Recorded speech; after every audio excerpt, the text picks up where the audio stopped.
வரும். எங்கேருந்து வரும்? லங்ஸ்லேருந்து வரும். அழுத்துறீங்கன்னா மறுபடியும் பிளட் இருக்கும். சரியா?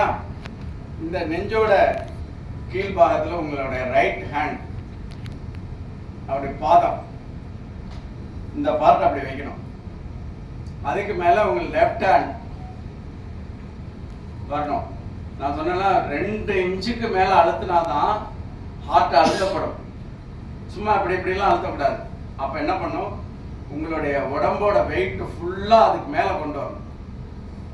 உங்களுடைய கை முழங்கை மடங்கவே கூடாது. மடங்குனா வெயிட் கிடைக்காது, நீளமாக இருக்கும். சரியா? இப்படி வச்சுக்கணும். வச்சுட்டு இப்படி அழுந்தது பார்த்தீங்களா? ஜஸ்ட் அழுந்ததா? 1.5 இன்ச்சு 2 இன்ச்சு அழுந்ததா? அது ஹூம்னு சொல்லக்கூடாது. அதுக்கு பதிலாக இன்னொன்று சொல்லி கொடுத்துருக்குறாங்க. எப்படின்னா, ஒரு நிமிஷத்துக்கு 100 தடவை. ஒரு நிமிஷம் எத்தனை நொடி? 60. அந்த ஒரு நொடியை விட அதிகமாக 100 தடவை. அப்படின்னா எவ்வளோ ஃபாஸ்ட்டாக இருக்கணும் பாருங்க. 1.5 இன்ச்சு 2 இன்ச்சு அழுத்தணும். ஒரு நிமிஷத்துக்கு 100 தடவைன்றதுக்கு போகணும். அப்போ என்ன பண்ணோம்? 1,1000 2,1000 ஏகப்பட்ட ஃபார்முலாலாம் இருக்கு. நான் அதே சொல்றேன். 1,1000 2,1000 3,1000 4,1000 5 6 7 8 9 10 10 20 20 30 40 60 70 80 90 இவ்வளோ ஃபாஸ்ட். 30 தடவை அழுத்திட்டீங்கன்னு வச்சுங்க, மறுபடியும் உயிரோடு இருக்காரா செக் பண்ணிட்டே இருக்கக்கூடாது. இதுதான் ரொம்ப முக்கியம். இப்போ என்ன பண்ணிட்டாரு? என் கூட ஒருத்தர் ஹெல்ப் பண்ணிட்டார். என்ன பண்ணுறாரு? நீங்கள் இவருக்கு கொஞ்சம் ஆர்டிஃபிஷியல் ரெஸ்பிரேஷன், செயற்கை சுவாசம் கொடுங்க. ஏன் செயற்கை சுவாசம் தெரியுமா? ஆக்சிஜன் காத்துல இருக்கு. நம்மகிட்ட சிலிண்டர்ல தான் இல்லை, டியூப்ல இல்லை. ஆக்சிஜன் காத்துல இருக்கு. அது எப்படி கொடுக்கணும்னா, நாம அந்த காத்தை இழுத்து, அந்த காத்துல இருக்க ஆக்சிஜன் இழுத்தா நம்ம கிட்ட கொஞ்சம் அப்சார்ப் ஆயிக்கும் ஆக்சிஜன். இழுத்து மீதி இருக்கிறத அவருக்கு கொடுக்குறோம். 16% தான் இருக்கும், 14% தான் இருக்கும் நம்ம கொடுக்குற காத்துல. வேற அந்த ஆக்சிஜன் சிலிண்டர் மூலமா நம்ம கொடுக்குற ஆக்சிஜன்லாம் 100% ஆக்சிஜன். இந்த 14% போதுங்க. அந்த ரத்தத்தை, கருப்பா இருக்கிற ரத்தத்தை அப்படியே சகப்பா மாத்து. சரியா? என்ன பண்றோம்? கை வைக்க மறுபடியும் பண்றேன். நல்லா கேளுங்க. 30 தடவை நான் பண்றேன். கவுண்ட் பண்ணிக்க. 1 2 3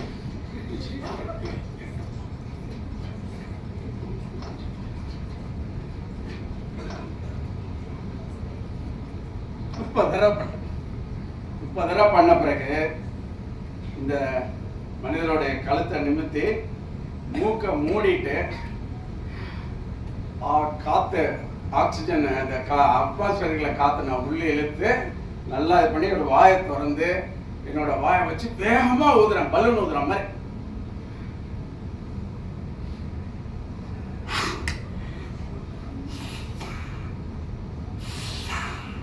ஜஸ்ட் மூவ் ஆச்சு. கவனிச்சிங்களா? ஜஸ்ட் மூவ் ஆகணும். அவ்வளோ வேகமா ஊதும். உடனே 2 காத்த மறுபடியும் மூச்சு விடுறதெல்லாம் வெயிட் பண்ண வேண்டாம். மறுபடியும் 1 2 3 30 தடவை வேகமாக. இப்போ அவர் வந்துட்டார்ல, நான் பாட்டுக்கு இதை பண்ணிக்கிட்டே இருக்கலாம். அவர் நடுவில் மூச்சு கொடுப்பார். எது முக்கியம் அப்படின்னா, கம்ப்ரெஷன் தான் முக்கியம். இந்த கம்ப்ரெஷன் தான் நான் சொன்ன மாதிரி கொஞ்சோண்டு ஆக்சிஜன் இருந்தாலும் அந்த பிரெயின் குறைச்சிடும். சரி, இந்த மாதிரி வேகமாக அழுத்திக்கிட்டே இருக்கிறோம். எவ்வளோ நேரம் அழுத்துறது? 30 தடவை அழுத்திட்டேன். 2வது 30 தடவை, 3வது 30 தடவை, 4வது 30 தடவை. டயர்டாச்சு. டயர்டாகணும்ல, மாற்றிக்கிறோம். அவர் இந்த பக்கம் வரார், இங்கே வாங்க. நான் இந்த பக்கம் ஒரு லெஸ்ஸான ஒர்க், கொஞ்சம் ஆசுவாசப்படுத்தி மூச்சு கொடுக்கறது மாட்டோம். நீங்கள் வைங்க. அவருக்கு சொல்லி கொடுத்துறேன். அவருக்கு தெரியாமல் இருந்தாலும் அவர் சொல்லி கொடுத்துரு. நேரம் வாங்க. மேலே பேஷண்ட்டுக்கு மேலே வந்து இப்படி வெயிட்டு இந்த இடத்துல இந்த மடக்கூடாது. கரெக்ட். அவ்வளோதான். அவர் பண்ணிக்கிட்டே இருப்பார். எனக்கு கொஞ்சம் எனர்ஜி நான் கேட்சப் பண்ணிக்குவேன், மூச்சு கொடுத்துருப்பேன், அவர் கொடுத்துட்டே இருப்பார். சரி நாருங்க நான் வரேன். அங்கே ஆம்புலன்ஸ் வந்துட்டு இருக்கும், ஆம்புலன்ஸு வந்துட்டு இருக்கும். நான் வந்து பிரெயின் இருக்கா இல்லையான்னு டெஸ்ட் பண்ணுற வேலையெல்லாம் எனக்கு இல்லை, உங்களுக்கு வேண்டாம். அவர் இருந்துட்டாரா, இறந்தே போயிட்டாருங்க, இறந்தே போயிட்டார். அதை பற்றிலாம் உங்களுக்கு கவலை இல்லை. உங்களுடைய வேலை இந்த ஹார்ட்டை இது பண்ணுறதா, சரியா? அங்கேருந்து ஆம்புலன்ஸ் வருவாங்க, நேராக இறங்கி வந்து இந்த பிரெயின் உயிரோடு இருக்கா இல்லையான்னு பார்ப்பாங்க. ஓகே, நேராக அவர்களுக்கு தெரியும், நமக்கெல்லாம் தெரியாது. அவர் லேப்பர்ஸ்ன்னு சொல்கிறேன், நமக்கெல்லாம் தெரியாது அந்த பிரெயின் உயிரோடு இருக்கா இல்லையான்னு. ஆம்புலன்ஸில் வரவங்களுக்கும் தெரியும். அவங்க நேராக வந்தவுடனே கண்ணை திறந்து ஒரு லைட் அடிச்சு இவர் வந்து பிரெயின் இருக்கா இன்னும் உயிரோடு இருக்கா, இது செய்கிறதெல்லாம் யூஸ்ஃபுல்லாக இருக்குமா இல்லையா தெரியும்.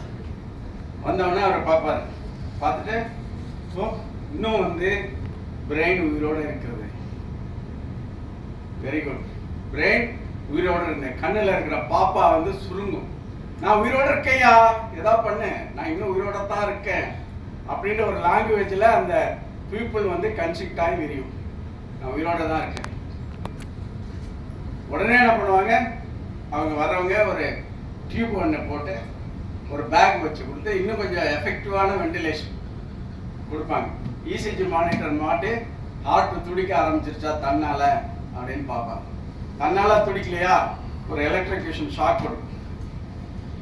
ஏன்னா பிரெயின் உயிரோடு இருக்கு, பிரெயின் உயிரோடு இருக்கு. இவ்வளோ நேரம் அழுத்தினதுல ஹார்ட் மறுபடியும் பிக்கப் ஆகிருக்கும்.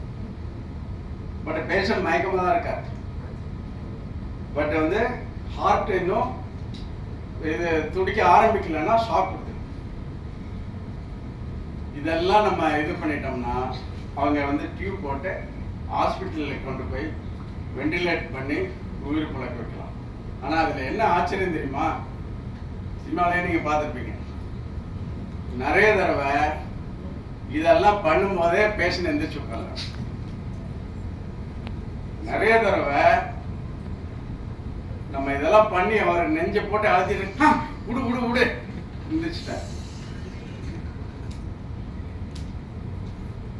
எல்லாம் ஃபியூ செகண்ட்ஸ்ல நடந்தா நீங்க அத்தனை பேரையும் எந்திரிச்சு உட்கார வைக்கலாம். எப்ப ஒரு 8 நிமிஷத்துல இருந்து 10 நிமிஷத்துக்குள்ளார அவர் மூச்சை நிறுத்தினதுக்கு அப்புறம், ஒரு 8 நிமிஷத்துல இருந்து 10 நிமிஷத்துக்கு அப்புறம் நீங்க போய் இதை பண்ணுவார்களாக இருந்தா ஆம்புலன்ஸ் வர்றதுக்குள்ளே எந்திரிச்சு உட்கார. சரியா? ஆம்புலன்ஸ் வர்றதுக்குள்ள எந்திரிச்சு உட்காந்துலாம் மீதி வேலையா ஆம்புலன்ஸ் ஹாஸ்பிட்டல் பார்க்கலாம். சரியா? எவ்வளவு சிம்பிள் பாருங்க. இப்ப நடந்த ஜூலை 6ஆம் தேதி இந்த நிகழ்ச்சி, இந்த செயல்பாட்டை மாண்பு முதலமைச்சர் அவர்களுக்கு செஞ்சு காட்டினேன். கூடவே இருந்து கவனிச்சார்.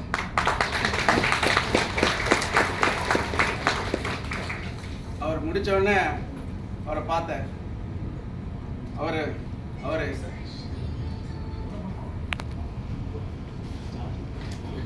பார்த்தேன்.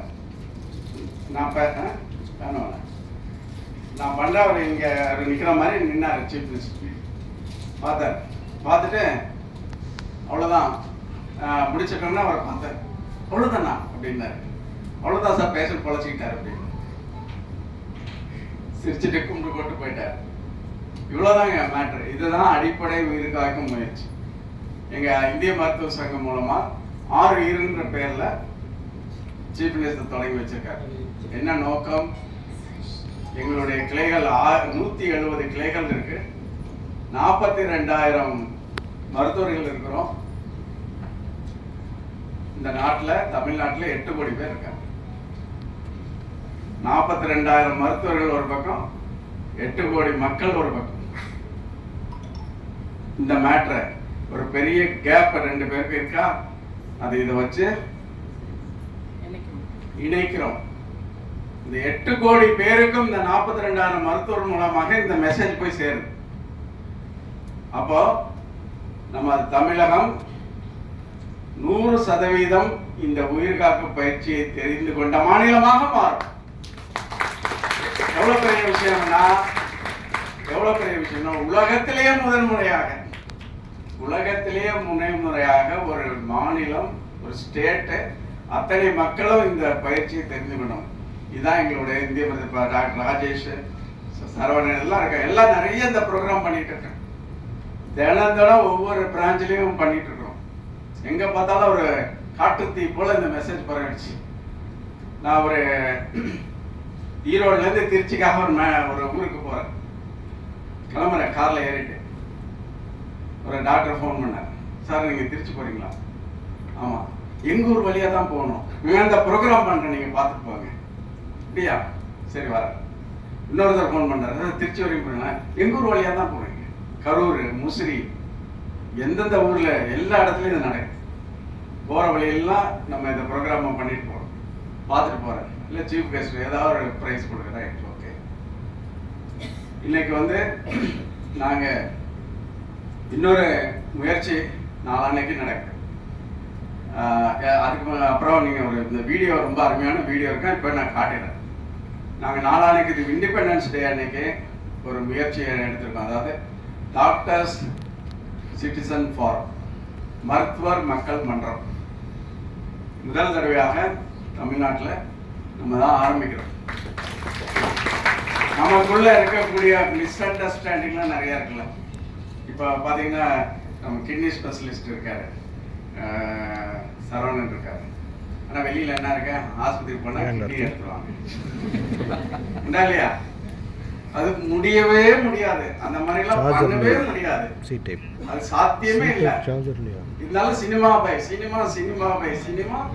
அது வந்துகிட்டே தொடர்ந்துகிட்டே மக்களுக்கு தெரியுது. கிட்னி எடுக்கிறது அவ்வளோ சாதாரண விஷயம். அப்பண்டிக்ஸ் எடுக்கும்போது கிட்னி எடுத்துறாங்க. இந்த மாதிரி பல விஷயங்கள் இருக்கு. அதெல்லாம் ஒரு அந்த பிரிட்ஜ கேப்பை நிவர்த்தி பண்றதுக்காக நம்ம எல்லாம் பண்ணியிருக்கிறோம். இந்த இது எங்களுடைய மிக முக்கியமான ஒரு ப்ராஜெக்ட். இப்போ நாங்கள் ஒரு வீடியோ ஒன்று பண்ணியிருக்கோம்.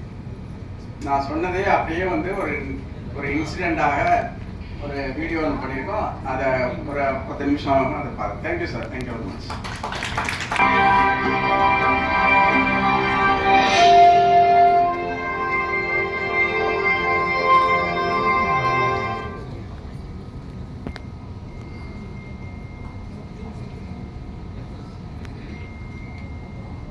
இந்திய மருத்துவ சங்க தமிழ்நாடு கிளையின் சார்பில் ஆருயிர் என்கிற அனைவரும் உயிர் காப்பும் என்ற திட்டத்தை தொடங்கி வைக்க வருகை தந்துள்ள மாண்புமிகு தமிழ்நாடு முதலமைச்சர் அவர்களை வருக என்று வரவேற்கிறேன்.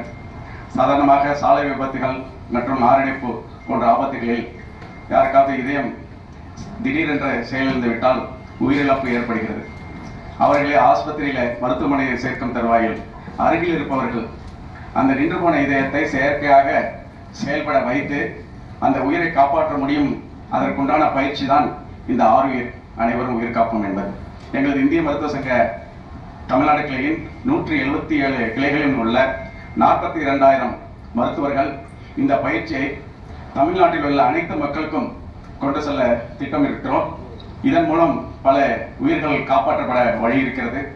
அதுபோக இந்த திட்டத்தின் மூலம் தமிழகம் மக்கள் அனைவரும் 100% இந்த பயிற்சியை தெரிந்து வைத்திருக்கின்ற மாநிலமாக மாற்ற வேண்டும் என்று நாங்கள் உறுதி கொண்டிருக்கிறோம். அந்த வகையில் இன்று மட்டும் 150 இடங்களிலே இந்த உயிர் காக்கும் பயிற்சி நடைபெற்று வருகிறது. இந்த நேரத்தில் இந்த திட்டத்தை மாண்புமிகு தமிழ்நாடு முதலமைச்சர் அவர்கள் வருகை தந்து துவக்கி வைப்பது என்பது வரலாற்றில் நடக்கக்கூடிய மிகப்பெரிய நிகழ்வாக நாங்கள் கருதுகிறோம். ஆகவே இந்த திட்டத்தை பணியுடன் துவக்கி வைக்குமாறு அனைத்து மருத்துவர்கள் சார்பாக மரியாதைக்குரிய மாண்புமிகு தமிழக முதல்வர் அவர்களை அன்போடு பணிவோடு கேட்டுக்கொள்கிறேன்.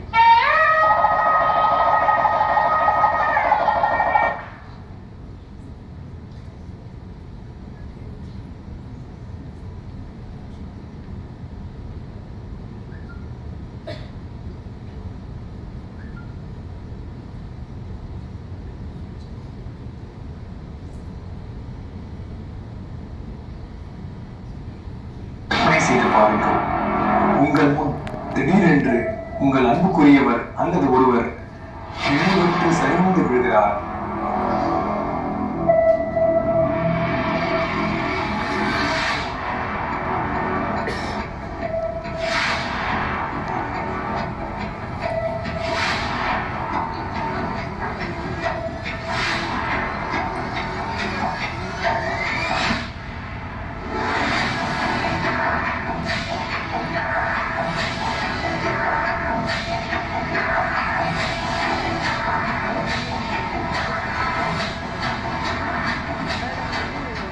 ஊர்தி வருவதற்கு முன்னே அவரை காப்பாற்றும் சூப்பர் பவர் உங்கள் கைகளில் இருந்தால் நன்றாக இருக்கும் அல்லவா? அந்த சக்தி சிபிஆர், கார்டியோ பல்மனரி ரிசஸ்சிடேஷன், அதாவது இதயம் மற்றும் நுரையீரல் மீட்டெடுத்தல். இது போன்ற சூழ்நிலைகளில் நமது மக்களுக்கு தெரிந்தது எல்லாம் பாதிக்கப்பட்டவரின் முகத்தில் தண்ணீர் தெளிப்பது, அவரை உட்கார வைக்க முயற்சிப்பது, அவரது வாயில் தண்ணீர் ஊற்றுவது. ஒருவேளை பாதிக்கப்பட்டவருக்கு இதயம் பாதிக்கப்பட்டிருந்தால் இவ்வாறு செய்வது எந்த வகையிலும் உதவ போவதில்லை. மேலும் மூளையின் பாதிப்பை மேலும் அதிகப்படுத்தும். நுரையீரலில் நீர் சென்று சேர வாய்ப்பும் உள்ளது.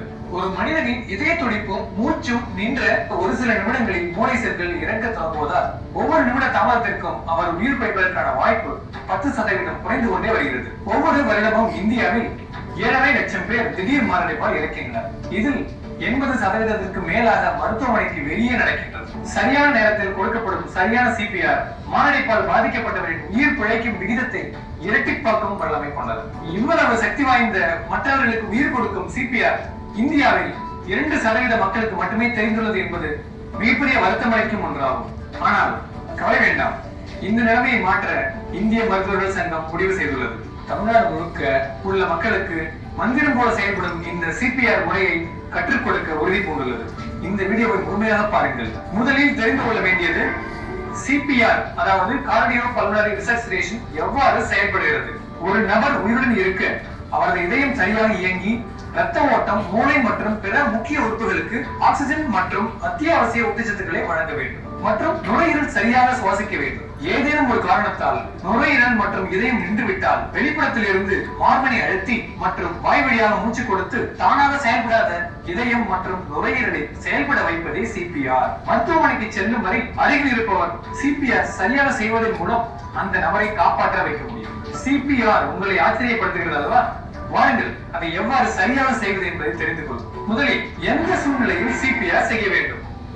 திடீரென்று நினைவற்று சரிந்து விழுந்த ஒருவருக்கு நாடி துடிப்போ இதய துடிப்போ இல்லை, சுவாசிக்கவில்லை அல்லது அசாதாரண மூச்சு விடுதல் அல்லது மேலோட்டமான மூச்சு விடுதல், இவர்களுக்கு சிபிஆர் கட்டாயம் செய்ய வேண்டும். ஒருவர் சரியாக மூச்சு விடுகிறார் என்று எவ்வாறு சரிபார்ப்பது? அவரது மார்பு மற்றும் வயிறு மேலெழும்பி இறங்குகிறதா என்பதை கவனிக்க வேண்டும்.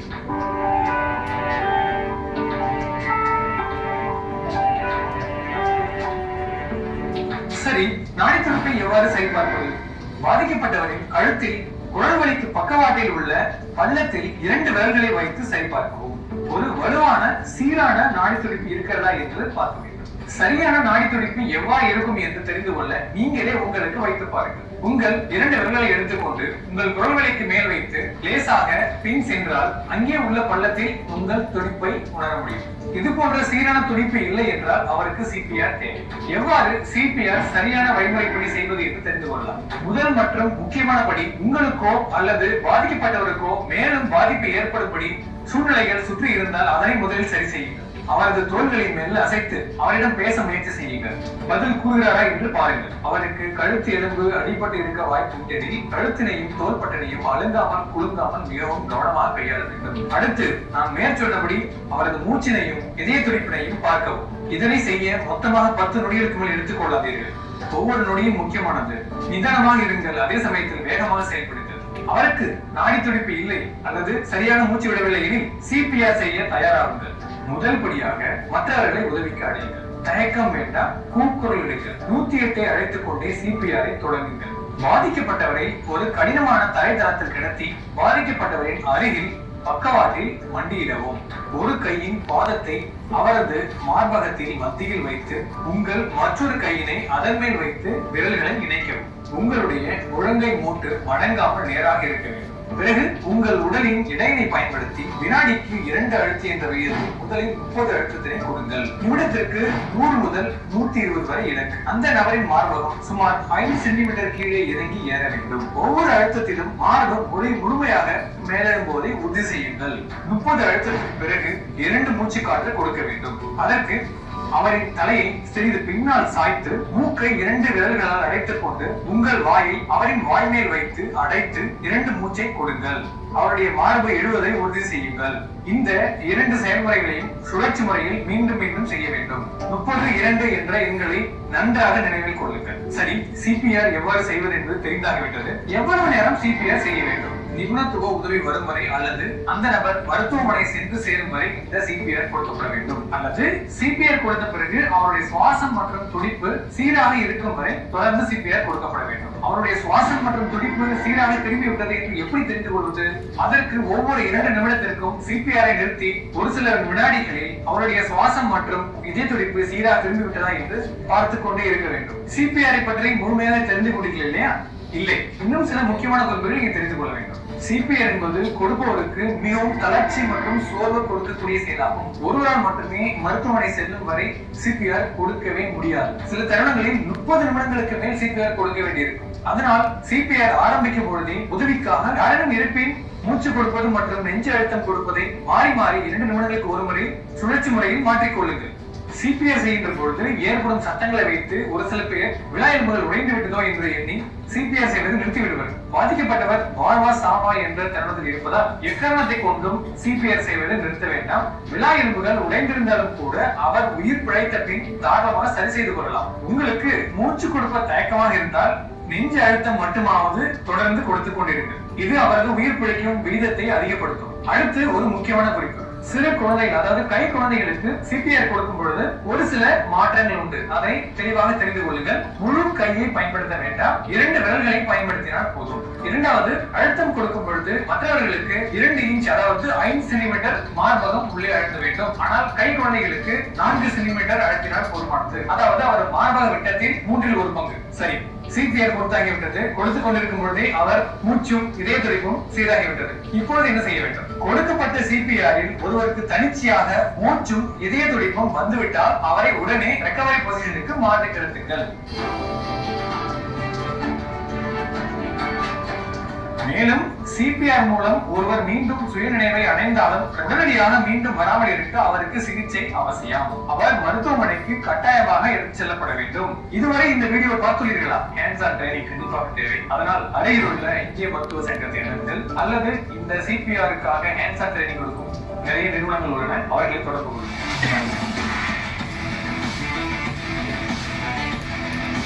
எல்லாரும்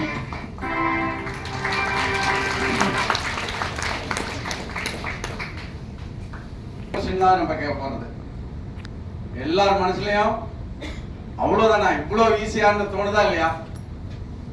கேட்டுக்குங்க, இவ்வளவுதான் சிபிஆரா, இது எல்லாரும் பண்ணலாமே அப்படின்னு தோணுதுல? அப்ப இன்னையில இருந்து ஆரம்பிச்சுங்க. இன்னையில இருந்து நீங்க எல்லாருமே லைஃப் சேவர். ஓகே? Any questions? நீங்க எந்த அளவுக்கு கவனிச்சிருக்கீங்கன்றதை பொறுத்து கொஸ்டின்ஸ் நிறைய வரலாம். இல்ல எல்லா கொஸ்டினுமே இதுல கிளியர் ஆயிடுச்சுன்னாலும் கொஸ்டின்ஸ் வராம போலாம். எனி கொஸ்டின்ஸ் சொல்லுங்க.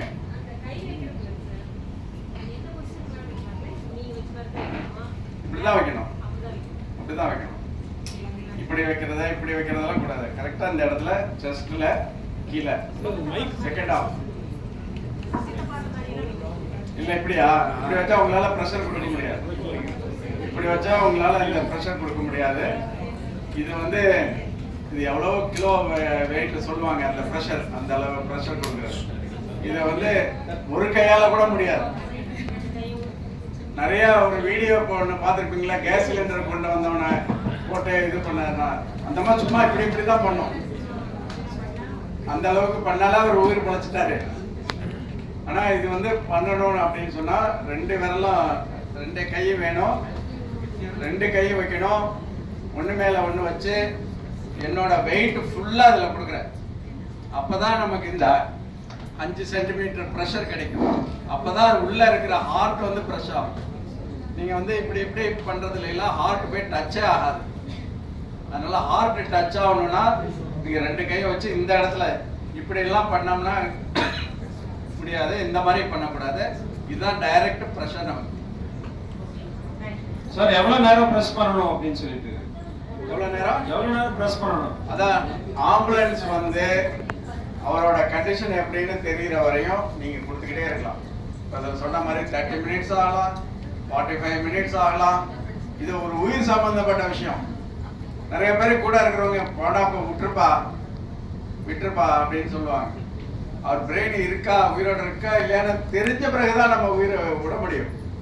அதுக்கு யார் சொல்லணும்னா ஆம்புலன்ஸ் வரணும், இந்த பேராமெடிக்கல் பர்சனல் வரணும், இல்லை டாக்டர் யாராவது கூட கூப்பிட்டாங்கன்னா வந்து பார்த்துட்டு இது வந்து பிரெயின் டெத் ஆகிடுச்சு. நிறைய பேருக்கு பிரெயின் உயிரோடவே இருக்கும், நீங்கள் கொடுக்க உயிரோடவே இருந்துட்டு இருக்கும். அவர் மூச்சு வராது, ஹார்ட் வராது, ஆனால் பிரெயின் மட்டும் அப்படியே உயிரோட இருந்துகிட்டே இருக்கும். அது நமக்கு தெரியாது. எவ்வளோ நேரம் கொடுக்கறது அப்படிங்கிறதுக்கு ஒரு டைம் கால்குலேஷனே கிடையாது. பேராமெடிக்கல் பர்சன் வரணும், இல்லை டாக்டர் வரணும், ஆம்புலன்ஸ் வரணும், வந்து அவங்க டெஸ்ட் பண்ணி பார்த்துட்டு வேண்டாம் விட்டுருங்க அப்படின்னு சொல்லலாம். இல்லை மறுபடியும் வேறு ஏதாவது கண்டினியூ பண்ணுறதுக்கு கண்டினியூ பண்ணிக்கலாம், வேறு அதர் மெஷர்ஸ்.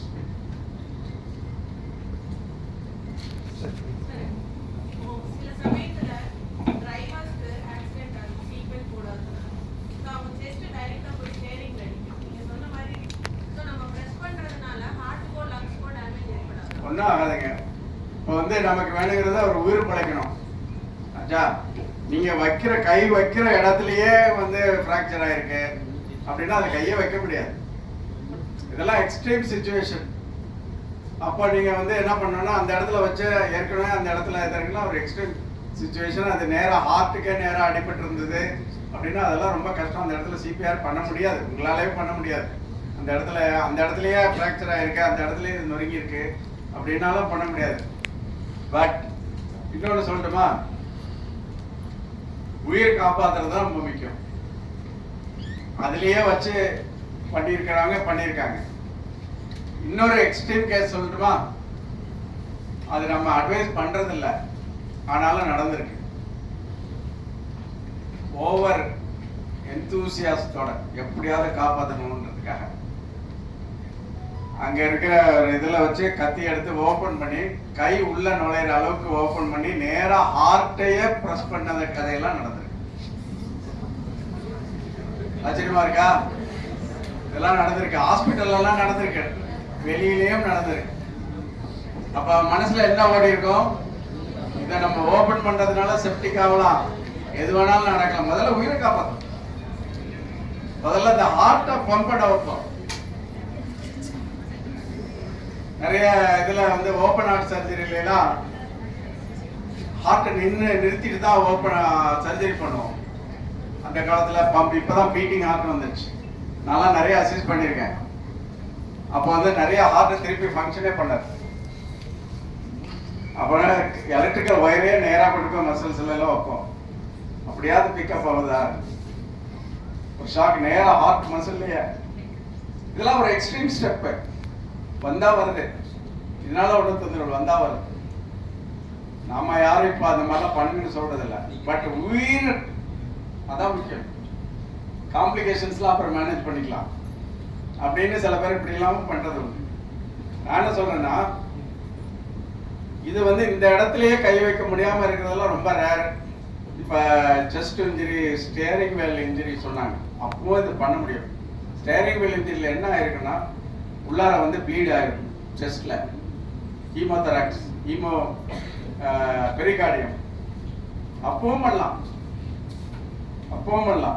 அதுக்கப்புறம் வரக்கூடியது இப்ப நம்ம வீடியோல சொன்ன செஸ்ட், இந்த இடத்துல எலும்புலாம் டக்கு டக்குன்னு உடையும் ரொம்ப நேரம் பண்ணும்போது.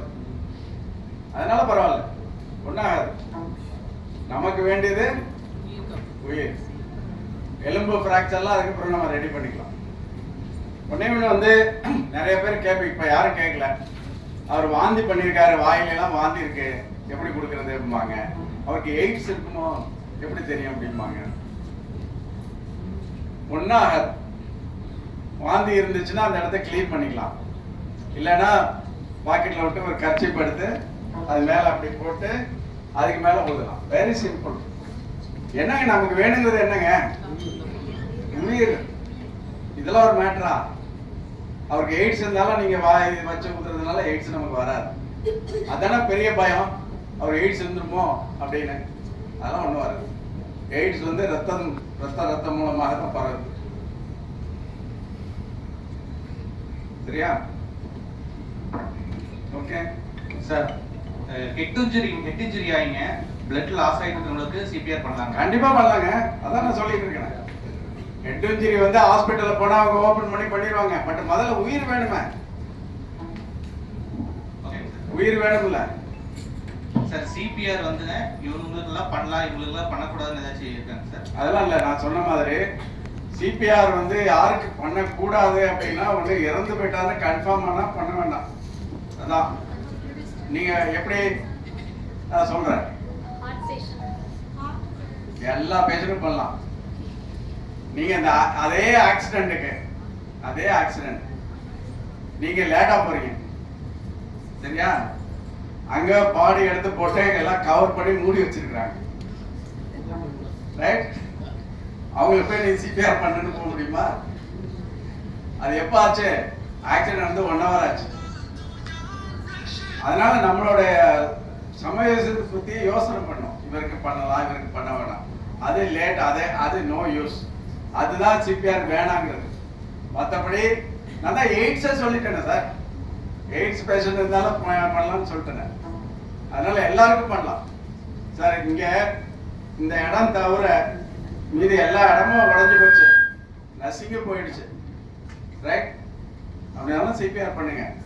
இன்னைக்கு இருக்கிற மெடிக்கல் அட்வான்ஸ்மெண்ட்ல எத்தனை ஆப்ரேஷன் வேணாலும் பண்ணால் அவரை சரி பண்ண முடியும், நடக்க வைக்க கூட முடியும். நிறைய பேர் இருக்காங்க, அவங்களுக்குலாம் தெரிஞ்சுக்கணும். எனக்கு 10 போன் ஃப்ராக்சர் ஆச்சு ஆக்சிடென்ட். அவ்வளோ வேகமாக ஆக்சிடென்ட் ஆகி 10 சர்ஜரி, மல்டிபிள் ஆப்ரேஷன்ஸ். நீங்கள் நடக்கிறாங்களா இல்லையா?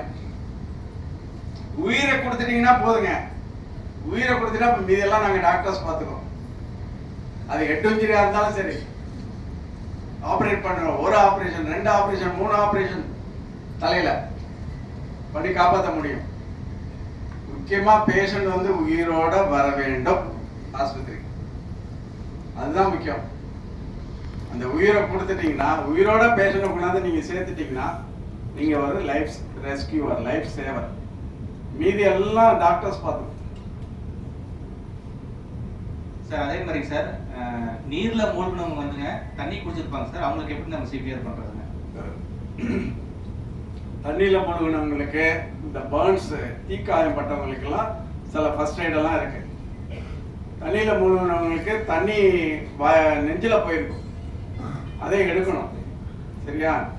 அதை என்ன பண்ணுவாங்கன்னா, முன்னாடியே வந்து தெரியுமா அந்த வீல், அதை வீலுக்காக இப்போ அலைய முடியாது, அதை வண்டி சக்கரத்தில் வச்சு இப்படி சுற்றுவாங்க. இப்போ நெஞ்சில் இருக்கிறதெல்லாம் வந்துடும். நீங்கள் அதெல்லாம் ஒன்றும் பண்ண வேண்டாம். தலையை அப்படி திருப்பி வச்சு இந்த சிபிஆர் பண்ணுறதுக்கு முன்னாடி ஒருத்தர் தண்ணியிலேருந்து அவ்வளோ ஆழத்துலேருந்து எடுத்து கொண்டாந்து படுக்க வச்சுட்டாங்க. இந்த மாதிரி இருக்காரு. அப்போ என்ன பண்ணோம், நெஞ்சுக்கு பதிலாக இந்த வயிறு பக்கம் அப்படி அழுத்துறீங்கன்னு வச்சுங்க, இந்த உள்ள இருக்கிற ப்ரெஷர்ல அந்த டயப்ரம் போய் லங்ஸை ப்ரெஸ் பண்ணி லங்ஸ்ல இருக்கிற நீரெல்லாம் வந்துடும் சரியா. இதை 3 தடவை வந்தால் கொஞ்சம் கொஞ்சம் தண்ணி வரும். இந்த சினிமால எல்லாம் பார்த்துருப்பீங்களா, தண்ணி வரும். எல்லா தண்ணியும் வந்துரும்னு சொல்ல முடியாது, எல்லாத்தையும் எடுக்க முடியாது. லங்ஸ் ஃபுல்லாக தண்ணி குடிச்சிருப்பாங்க. நீங்கள் அது எல்லா தண்ணியும் எடுக்கணும்னு டயத்தை வேஸ்ட் பண்ணக்கூடாது. அது பாட்டுக்கு அது தண்ணியெல்லாம் அப்சார்ப் ஆகிடும், இல்லை எடுத்துடலாம். அதுக்கு ட்ரீட்மெண்ட்லாம் நிறையா இருக்கு. ஒரு 2-3 அழுத்து இப்படி வச்சு அழுத்தி பார்க்கணும். நீங்கள் வந்து அதுக்கு பதிலாக தலைகீழ நிற்க வச்சு அதெல்லாம் ஒன்றும் தேவையில்லை. இந்த வண்டி சக்கரத்தை தேடியெல்லாம் போக வேண்டியதில்லை. இதே பொசிஷனில் வச்சு இப்படி வயிறுல மேல் பகுதியில் வச்சு அழுத்துனீங்கன்னா படக் படக் படக்குன்னு ஒரு 4 தடவை தண்ணி வரும். அதுக்கப்புறம் நீங்கள் ஆரம்பிச்சிட வேண்டியதான். அவ்வளோதான். ஒரு ஃபியூ செகண்ட் தான் டிஃபரன்ஸ், வேற ஒன்றும் டிஃபரன்ஸ் இல்லை. சார் சின்ன குழந்தைகளுக்கு, சின்ன குழந்தைங்க சார் சின்ன குழந்தைங்க வந்து பக்கெட்ல நின்றுட்டு சம்பவங்கள் அதிகமாக நடக்குதுங்க சார். பக்கெட்ல விளையாடுறப்போ பக்கெட்ல விழுந்துடுறாங்க, சம்புல விழுந்துடுறாங்க.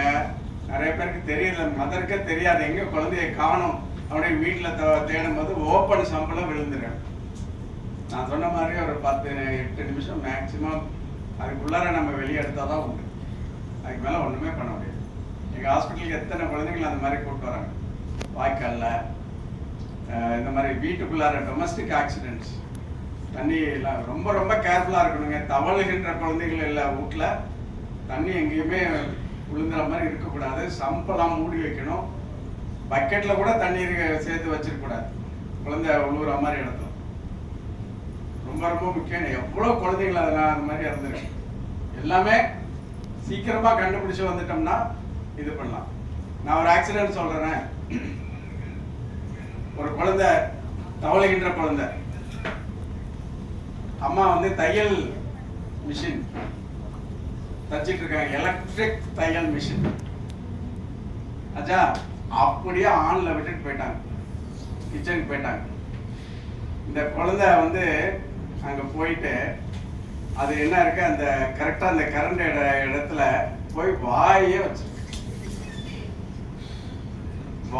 அதுல வச்சு, குழந்தை அப்படித்தானே பண்ணோம்.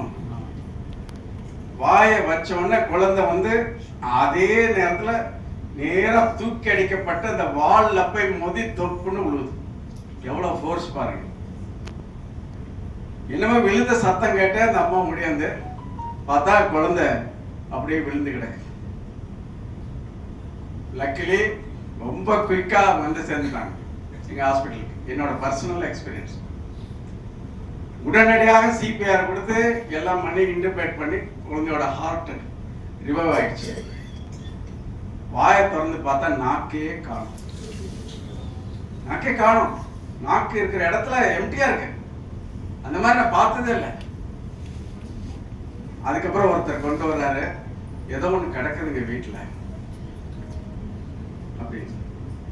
எவ்வளவு பெரிய இன்ஜுரி பாருங்க. நாக்கு துண்டாக்கிடுச்சு அந்த கரண்ட். அவர் கொண்டு வந்தது நாக்கு தான்.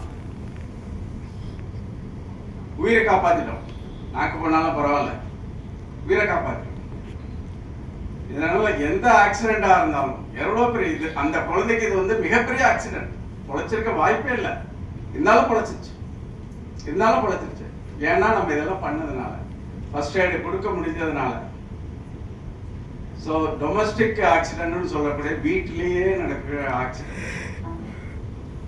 ஒரு குழந்தைக்கு வந்து பாட்டி படுத்திருந்திருக்கு பக்கத்துல, சின்ன குழந்தை, கை குழந்தை, தவளைன்ற குழந்தை.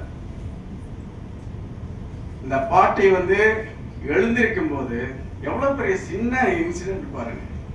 எழுந்திருக்கும் போது அந்த குழந்தையோட நெஞ்சில கையை வச்சு எழுந்திரிச்சிட்டாங்க. தெரியல, குழந்தையோட நெஞ்சில கைய வச்சு அந்த அம்மா எழுந்திருக்கும் போது குழந்தையோட எலும்பெல்லாம் நொறுங்கி போச்சு. சிம்பிளானது. தூக்கிட்டு ஓடியாடுறாங்க. உள்ளார வந்து ப்ளீடிங், ஹார்ட்ல ப்ளீடிங், நெஞ்சில ப்ளீடிங், எல்லாரும் ஃப்ராக்சர் ஆயிடுச்சு. சின்ன குழந்தை, பெரிய பாட்டி. ஸோ நம்ம வந்து ஒன்னொன்னே ரொம்ப ரொம்ப கேர்ஃபுல்லா இருக்கும். பட் பழச்சிருச்சு, பேபி பழச்சாச்சு. அந்த பாட்டி முட்டிக்கிட்டு இன்னும் அழுதுகிட்டு இருக்கு. இந்த மாதிரி பண்ணிட்டேன். குழந்தைகள் ஆல்வேஸ் வல்னரபிள் ஃபார் ஆக்சிடென்ட். சரியா? அந்த காலத்துல வந்து எல்லா விலங்கினங்களும், ஒரு கொசர் நியூஸ் உங்களுக்கு சொல்றேன், எல்லா மேமல்ஸ், எல்லா விலங்கினங்களும் பாத்தீங்கன்னா, எல்லா விலங்கினங்களும், பறவைகள் எல்லாமே இந்த உலகத்துக்கு வந்தவனே நடக்க ஆரம்பிச்சு. ரைட்? எல்லா விலங்கினங்களும், சிம்பன்சில இருந்து தான் நம்ம மனிதன் வந்தா சொல்றோம். சிம்பன்சி குட்டி எந்திரிச்சோன்னு நடக்குது, பறவைகள் எந்திரிச்சோன்னா பறக்குது, எல்லாம் பறக்குது. மனித குழந்தை ஒன்றுதான் பிறந்த உடனே செயலற்று கிடக்குது. நடக்க முடியாது, சாப்பிட முடியாது, வீல்னு கத்துது. நாம போய் அதை எடுத்து வளர்க்கணும், நாம கொடுக்கணும். They are exposed to all kinds of injury. எவ்வளவு பெரிய விஷயம் பாருங்க, நினைச்சு பாருங்க. இந்த உலகத்துல அத்தனை உயிருக்கும் இல்லாத ஒரு இது குழந்தைக்கு மட்டும் வித்தியாசமாக இருக்கு. குழந்தையை கவனிச்சுக்கிறதுக்குன்னு ஆள் வேண்டியிருக்கு, குழந்தையை கவனிச்சுக்கிறதுக்குன்னு ஆயா வேண்டியிருக்கு. பேபி சிட்டர்னு இங்க ஃபாரினுக்கு பையனை பிள்ளைய அனுப்பிச்சவங்க பின்னாடியே போறாங்க குழந்தைய பாத்துக்கிறதுக்கு. யாரு? பேரண்ட்ஸ் கூப்பிடுறாங்க, குழந்தைய பாத்துக்கணும், குழந்தைய பாத்துக்கிட்டே இருக்கணும், கண் கொடுத்தா மானிட்டர் பண்ணிட்டே இருக்கணும். என்ன வேணாலும் நடக்கலாம் வீட்டுல. எந்த உயிரினத்துக்கு இந்த மாதிரியான ஒரு பாதுகாப்பு தேவைப்படவே இல்லை, மனித உயிரினத்துக்கு மட்டும்தான். இது ஒரு எவல்யூஷன். இந்த மாதிரி நடந்துருச்சு. பிறந்த உடனே பல பேருடைய ஆதரவை தேடி நாடி இருக்கக்கூடியது மனித குழந்தை ஒன்று மட்டும்தான், வேற எந்த குழந்தையும் இல்லை. ஆடு மாடெல்லாம் கண்ணு போட்ட உடனே கொஞ்ச நேரத்துல குட்டியை காரணா வீர் வீர் வீர்னு கத்தும். தாயான குட்டிய பிரிஞ்சிச்சுன்னா அலறன்னு அலறும். எல்லாமே சில மாதங்கள் தான். அதுக்கப்புறம் மறந்து போயிடும். அதுக்கப்புறம் தன்னோட குட்டி இதுதாங்கிறதே மறந்து போயிடும். ஆனா மனிதன் அப்படி இருக்குமா? காலகாலமா பார்த்துருக்கேன். 20 வருஷம் 30 வருஷம் என் பையன் என் குழந்தை அரவணைச்சுக்கிட்டே இருக்கும். இதுதான் மனிதனுக்கு இருக்கக்கூடிய மிகப்பெரிய சிறப்பு. மனிதன் ஒரு மனிதனை சார்ந்தே இருக்கலாம். விலங்குகள்லாம் அப்படி கிடையவே கிடையாது. மனிதன் மட்டும்தான் என்றைக்கும். அது ஃபர்ஸ்ட் 20 இயர்ஸ் ஒரு 70 வருஷம் இருக்கான்னு வச்சுங்களேன். 70 வருஷம் மனிதன் வாழ்றான். கொஞ்சம் பிலாசபி எப்படி விட்டுறாங்க. 20 வருஷம் மனிதனுக்கு மற்றவர்களுடைய உதவி தேவைப்பட்ட ஆகுது. கடைசி 20 வருஷம் மீண்டும் மனிதனுக்கு மற்றவர்கள் உதவி தேவைப்பட்ட ஆகுது. எவ்வளவு பெரிய விஷயம் பாருங்க. ஆரம்பத்திலேயும் கடைசியிலும் ஒரு மனிதன் இன்னொரு மனிதன் சார்ந்தே இருக்கணும். நடுவுல கொஞ்சம் வேணா ஆடுன்னு எல்லாம் ஆடிக்கலாம். ஆரம்பத்திலையும் கடைசியிலையும் ஒரு மனிதன் தனியாக வாழவே முடியாது. அதான் அதுக்காக நம்ம எல்லாம் இன்னைக்கு இருக்கிறோம். நம்ம எல்லாம் இவ்வளவு பண்றோம். ஏன்? மற்ற மனிதர்களை பற்றி ஒரு அக்கறை. எந்த உயிரினத்துக்கும் எந்த விலங்குக்கும் இந்த மாதிரி ஒண்ணு தேவைப்படலை. நமக்கு மட்டும்தான் அது தேவைப்படுது. பறவைகள்லாம் எப்படி சாகுதுன்னு நமக்கு யாருக்கும் தெரியாது. விலங்குகள்லாம் எங்க போய் சாகுது என்னன்னு நமக்கு தெரியாது. எங்கேயுமே இறந்த பறவைகள்லாம் நம்ம பார்க்கறதே இல்லை. எப்படி அது மரணிக்குதுன்னு நமக்கு தெரியாது. ஆனா மனிதனுக்கு மட்டும் நம்மளுடைய உதவி என்னைக்குமே இருந்துகிட்டே இருக்கும். இல்லைன்னா மனிதன் வாழ முடியாது. மனிதன் மனிதனை சார்ந்து வாழ்ந்தே ஆக வேண்டும். உயிர்களை காப்பாற்றுவது மற்ற மனிதர்கள் தான். சரியா? ஓகே, முடிச்சிடலாமா? அபுல்லாசன் சார் எடுத்தது வந்து ஒரு மூளைச்சாவு ஏற்படுவதை எப்படி ப்ரிவென்ட் பண்றது அப்படிங்கிறத அவர் எடுத்திருக்காரு. ஸோ மிகவும் வந்து ஒரு ரசிக்கும் முறையில், ஒரு எல்லாருக்கும் ரொம்ப புரியும் முறையில் எடுத்த டாக்டர் அபுல்லாசன் சாருக்கு எங்களது மனமார்ந்த நன்றிகள். அண்ட் நிறைய பேருக்கு வந்து இது ரீச் ஆயிடுச்சு.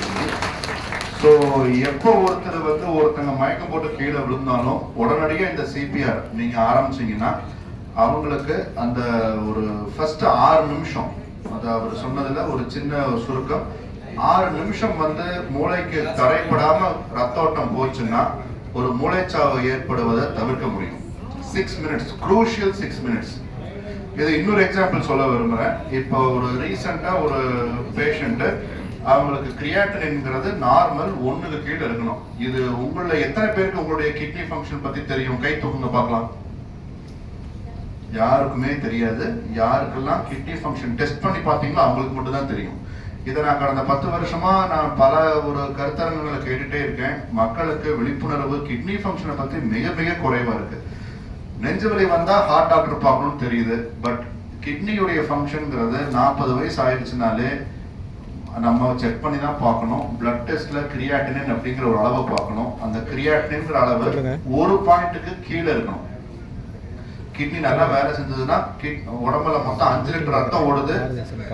வலது கிட்னியில 50 மில்லி, இடது கிட்னியில 50 மில்லி ஒரு நிமிஷத்துக்கு சுத்தமாகிக்கிட்டே இருக்கணும். சோ ஒரு நிமிஷத்துக்கு 100 மில்லி ரத்தம் சுத்தமாச்சுன்னா தான் ரத்தத்துல அந்த கழிவு சத்துக்கள் நார்மலா இருக்கும். எது? கிரியாட்டினின்ங்கிற கழிவு சத்து. இந்த கிரியாட்டினின்ங்கிற கழிவு சத்து 1 பாயிண்ட்டுக்கு கீழே இருந்துச்சுன்னா உங்க கிட்னி வேலை செய்து நடக்கும். ஆனா யாருமே செக் பண்ணி பார்த்துக்கிறது கிடையாது. இப்ப ரீசெண்டா நடந்த ஒரு இன்சிடென்ட் வந்து ஒரு 6 கிரியாட்டினின் வந்த ஒரு பேஷண்ட் பொட்டாசியம் 6 பாயிண்ட்டுக்கு மேல போகும்போது இருதய துடிப்பு குறைஞ்சு போயிடும்.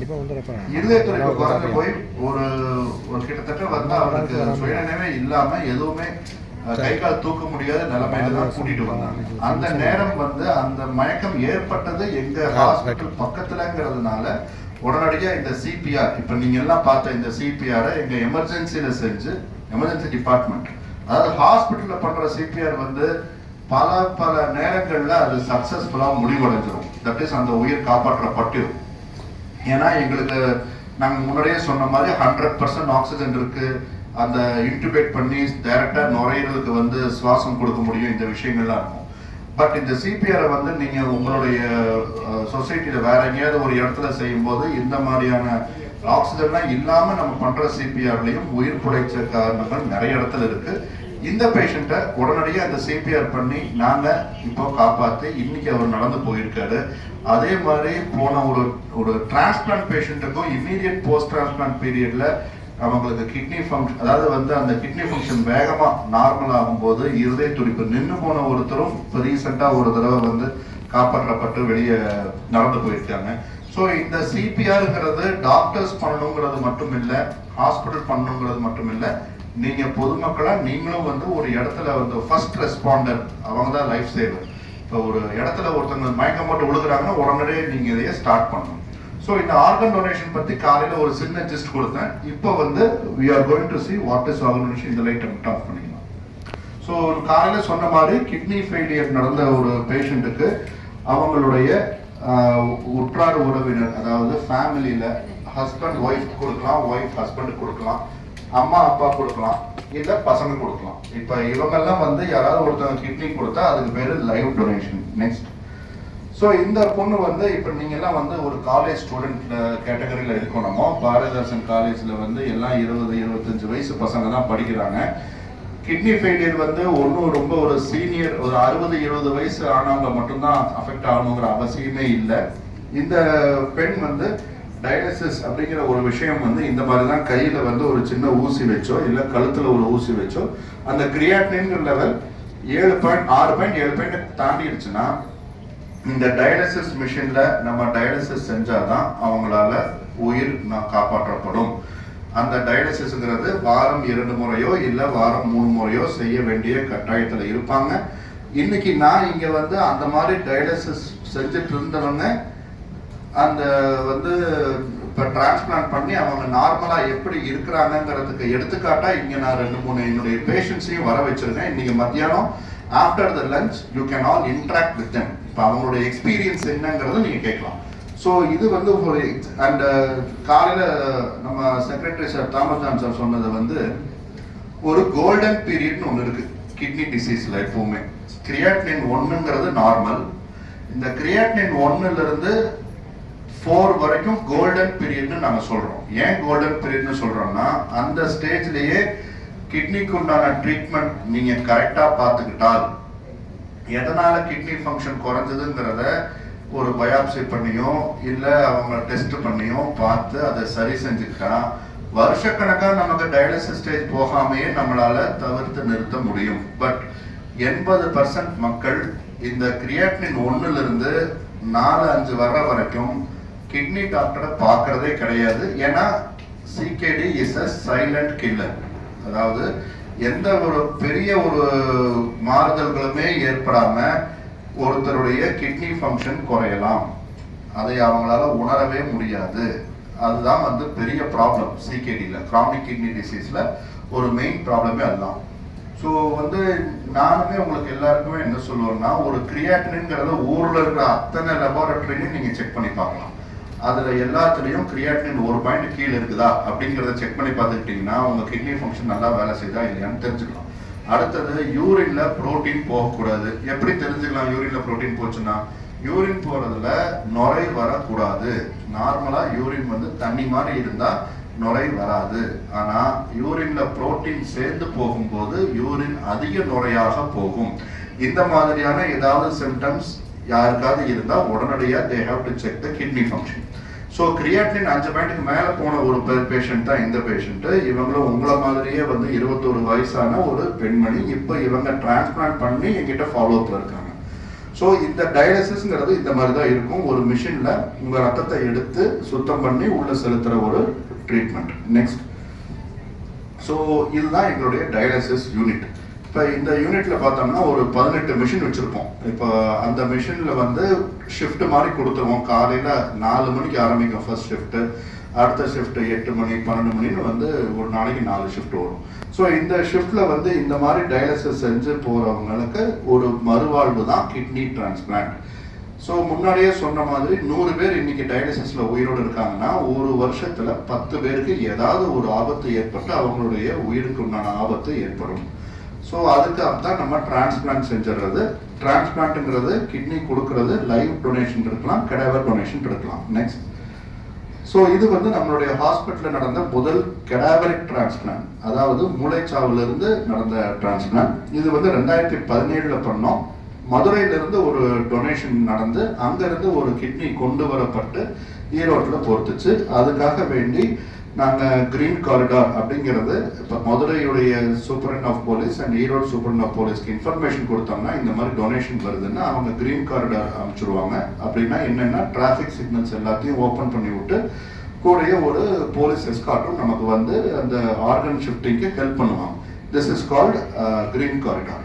ஸோ இது வந்து ஒரு எடுத்துக்காட்டு 2017 நடந்தது. நெக்ஸ்ட், இது வந்து அந்த மூளைச்சாவு அடைந்த ஒரு கிட்னியை கொண்டு வரப்பட்ட போது எடுத்த படம். நெக்ஸ்ட், ஸோ கிட்னி எப்படி இருக்கும்? இப்படி தான் இருக்கும். இப்போ கிட்னி வந்து அங்கிருந்து கொண்டு வந்த கிட்னி கையில் வச்சு பார்த்தோம்னா நம்ம உள்ளங்கை அளவு தான் இருக்கும் கிட்னி. இதை வந்து நாங்கள் ஒரு கொண்டு வந்ததுக்கு அப்புறமேல அதில் இருக்க ரத்தத்தை எல்லாத்தையும் ஒரு சின்ன ஃப்ளூயிட் மாதிரி செலுத்தி ரத்தத்தை ஃபுல்லாக கிளியர் பண்ணிடுவோம். ஃபுல்லாக கிளியர் பண்ணிட்டு இந்த பக்கம் நம்மளுடைய எந்த பேஷண்ட் கிட்னி வச்சுக்கிறாங்களோ அவங்களுக்கு வச்சு நல்ல ரத்த குழாய், அதாவது renal artery and renal vein, அப்புறம் யூரின் டியூப், யூரிட்டர், இந்த மூணையும் கனெக்ஷன் போட்டுருவோம்.